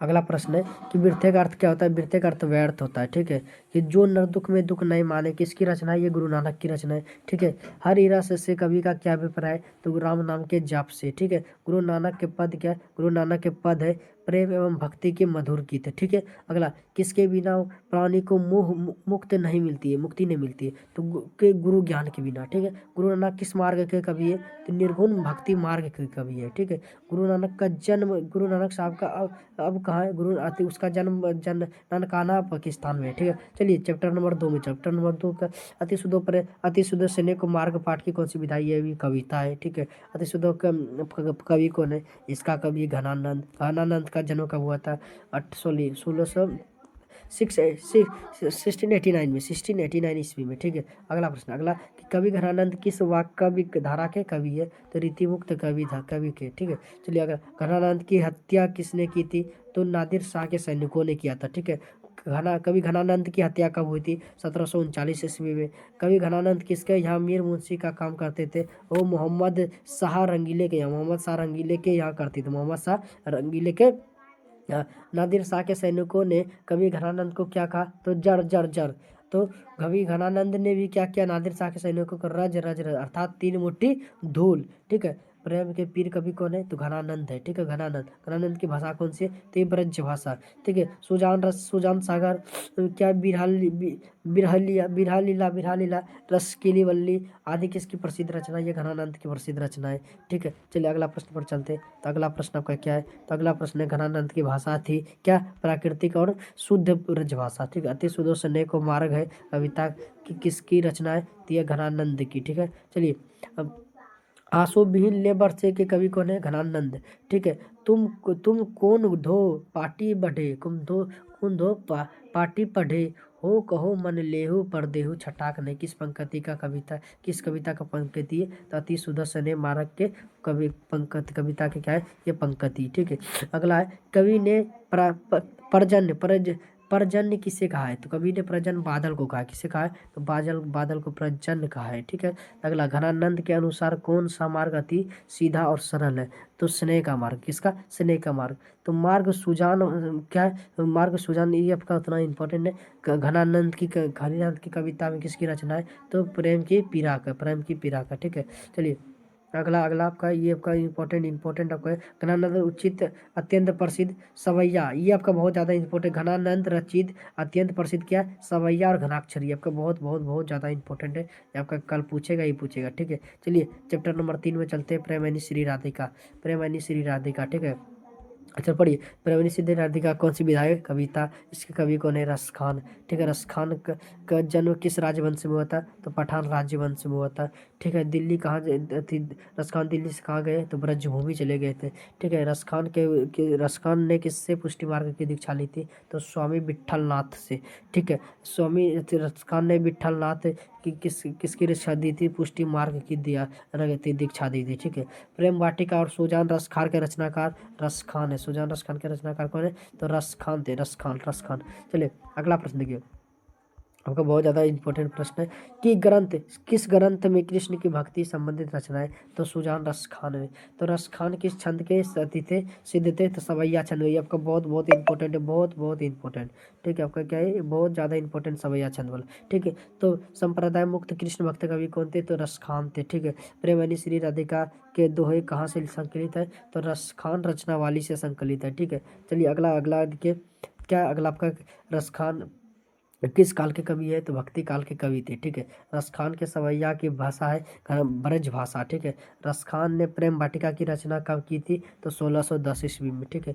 रसखान दिल्ली के किस राजवंश में उत्पन्न हुए थे? तो ये पठान राजवंश में। कब? पठान राजवंश में।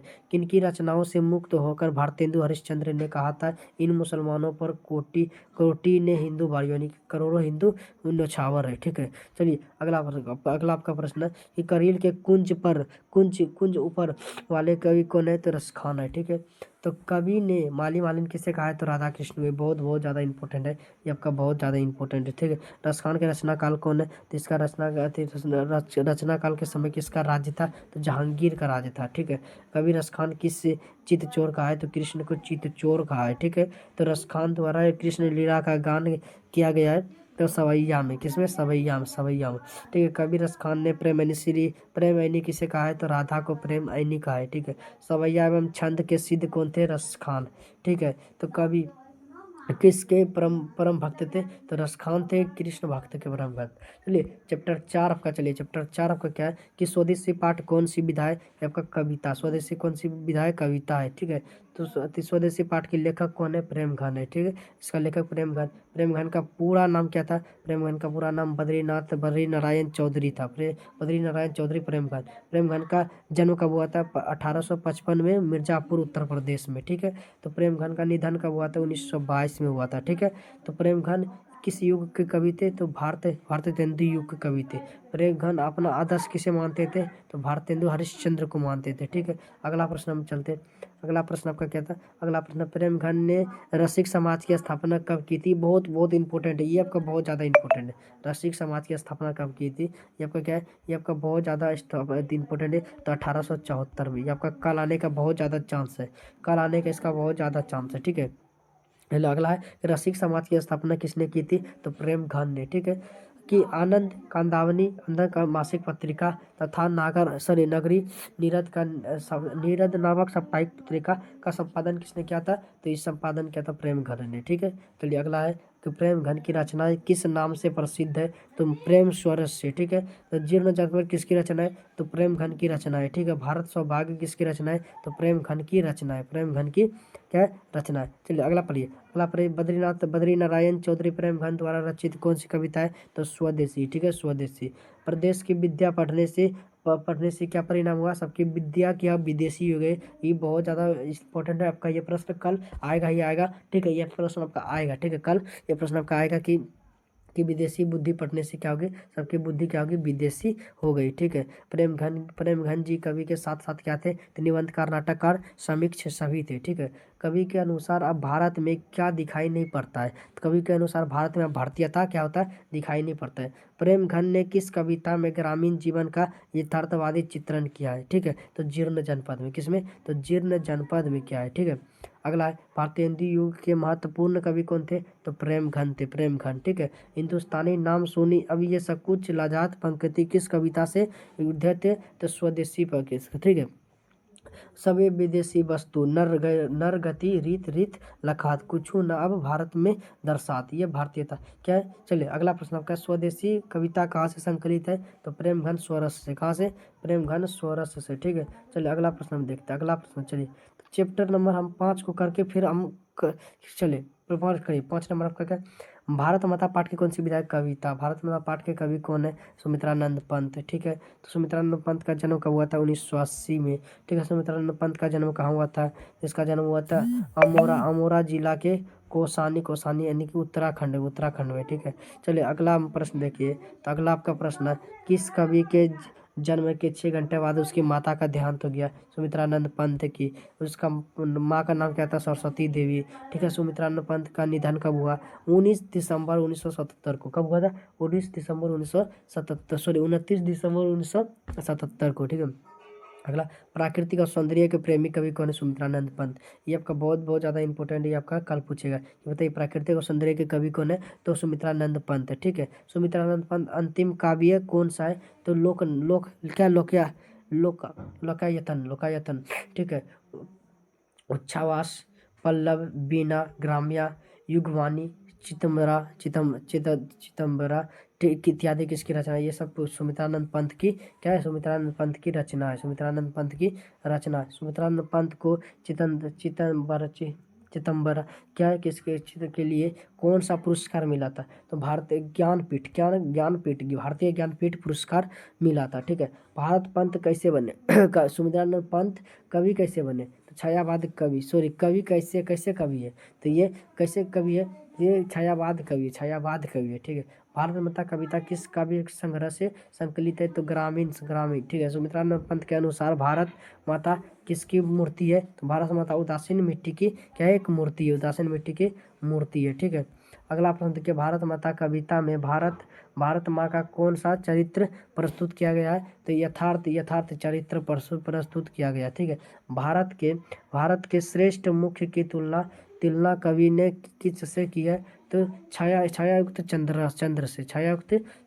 ठीक है। छायायुक्त चंद्र से। सुमित्रानंद पंत को मानवता सौंदर्य ने किस ओर आकर्षित किया,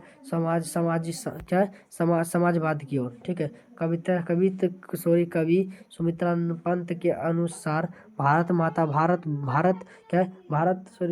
माता की कितनी संतानें दलित और अभाव से ग्रसित है, 30 करोड़।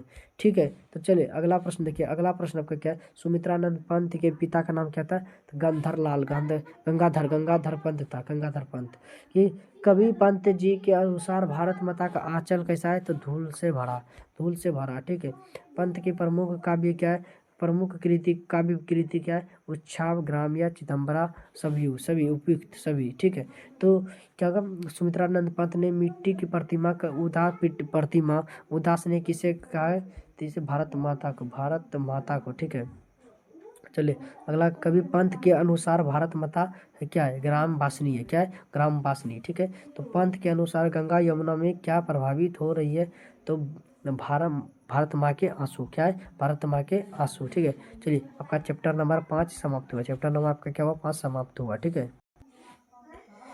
चैप्टर 5 तक का आपका समाप्त हो चुका है, तो आपका बच गया चैप्टर 6 से चैप्टर 12 तक का, यानी कि आपका कितना चैप्टर बच गया, यहाँ आपका 7 चैप्टर बच चुका है। ठीक है। तो बुक में आपका 7 चैप्टर बच चुका है बुक में। ठीक है। और व्याकरण में हम पहले देखिए 5 से 6 टॉपिक पढ़ा चुके हैं, तो हम सर्वनाम तक पहले आपको पढ़ा चुके हैं, सर्वनाम तक। ठीक है। सॉरी सर्वनाम तक हम आपको पहले पढ़ा चुके हैं, तो वो वाला वीडियो आप जाके देख लीजिएगा, जिसका लिंक हम नीचे डिस्क्रिप्शन बॉक्स देंगे। और सुबह हम 4 बजे, क्या बोलते हैं सर, 4 बजे ठीक है या 4:30 बजे, सॉरी 4 बजे ही जल्दी आएंगे, तो 4 बजे, सॉरी 4, हाँ 4 बजे हम सुबह आपके पास लाइव आएंगे। तो पहले हम क्या करेंगे, चैप्टर जो 7 आपका ये छोटा का बुक का चैप्टर 7 कर देंगे, उसके बाद आपका व्याकरण, उसके बाद क्या करेंगे हम व्याकरण, ठीक है, व्याकरण का ऑब्जेक्टिव कर देंगे, ठीक है, व्याकरण का ऑब्जेक्टिव, उसके बाद थोड़ा बहुत हम क्या देखेंगे, थोड़ा बहुत सब्जेक्टिव भी देख लेंगे, ठीक है।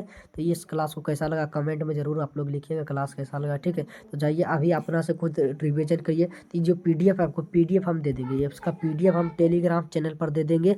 यहाँ से पीडीएफ डाउनलोड करके आप इसका रिवीजन बढ़िया से आप लोग पढ़ लीजिएगा, अभी अपने से रिवीजन कर लीजिएगा, और सुबह हम थोड़ा बहुत हल्का फल्का इसको हम रिवीजन आपको करवा देंगे, ठीक है।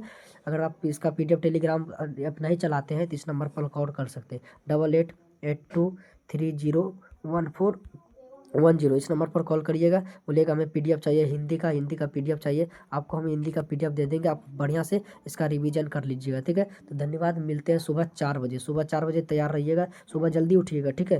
तो और सो जाइएगा थोड़ा जल्दी, कम से कम 5 से 6 घंटा नींद लेना ज़रूरी है, ये नहीं कि टेंशन में जागे रहिए, ज़्यादा जागिएगा नहीं, आराम से सो जाइएगा, क्योंकि जब तक सोएंगे नहीं तो फिर कल आप अच्छा से एग्जाम नहीं दे पाइएगा, ठीक है। इसलिए जल्दी सो जाइएगा, सुबह थोड़ा जल्दी उठिएगा, ठीक है। धन्यवाद, मिलते हैं अभी सुबह 4 बजे, ठीक है। तब तक आप बढ़िया से रिवीजन करके आप सो जाइए, धन्यवाद।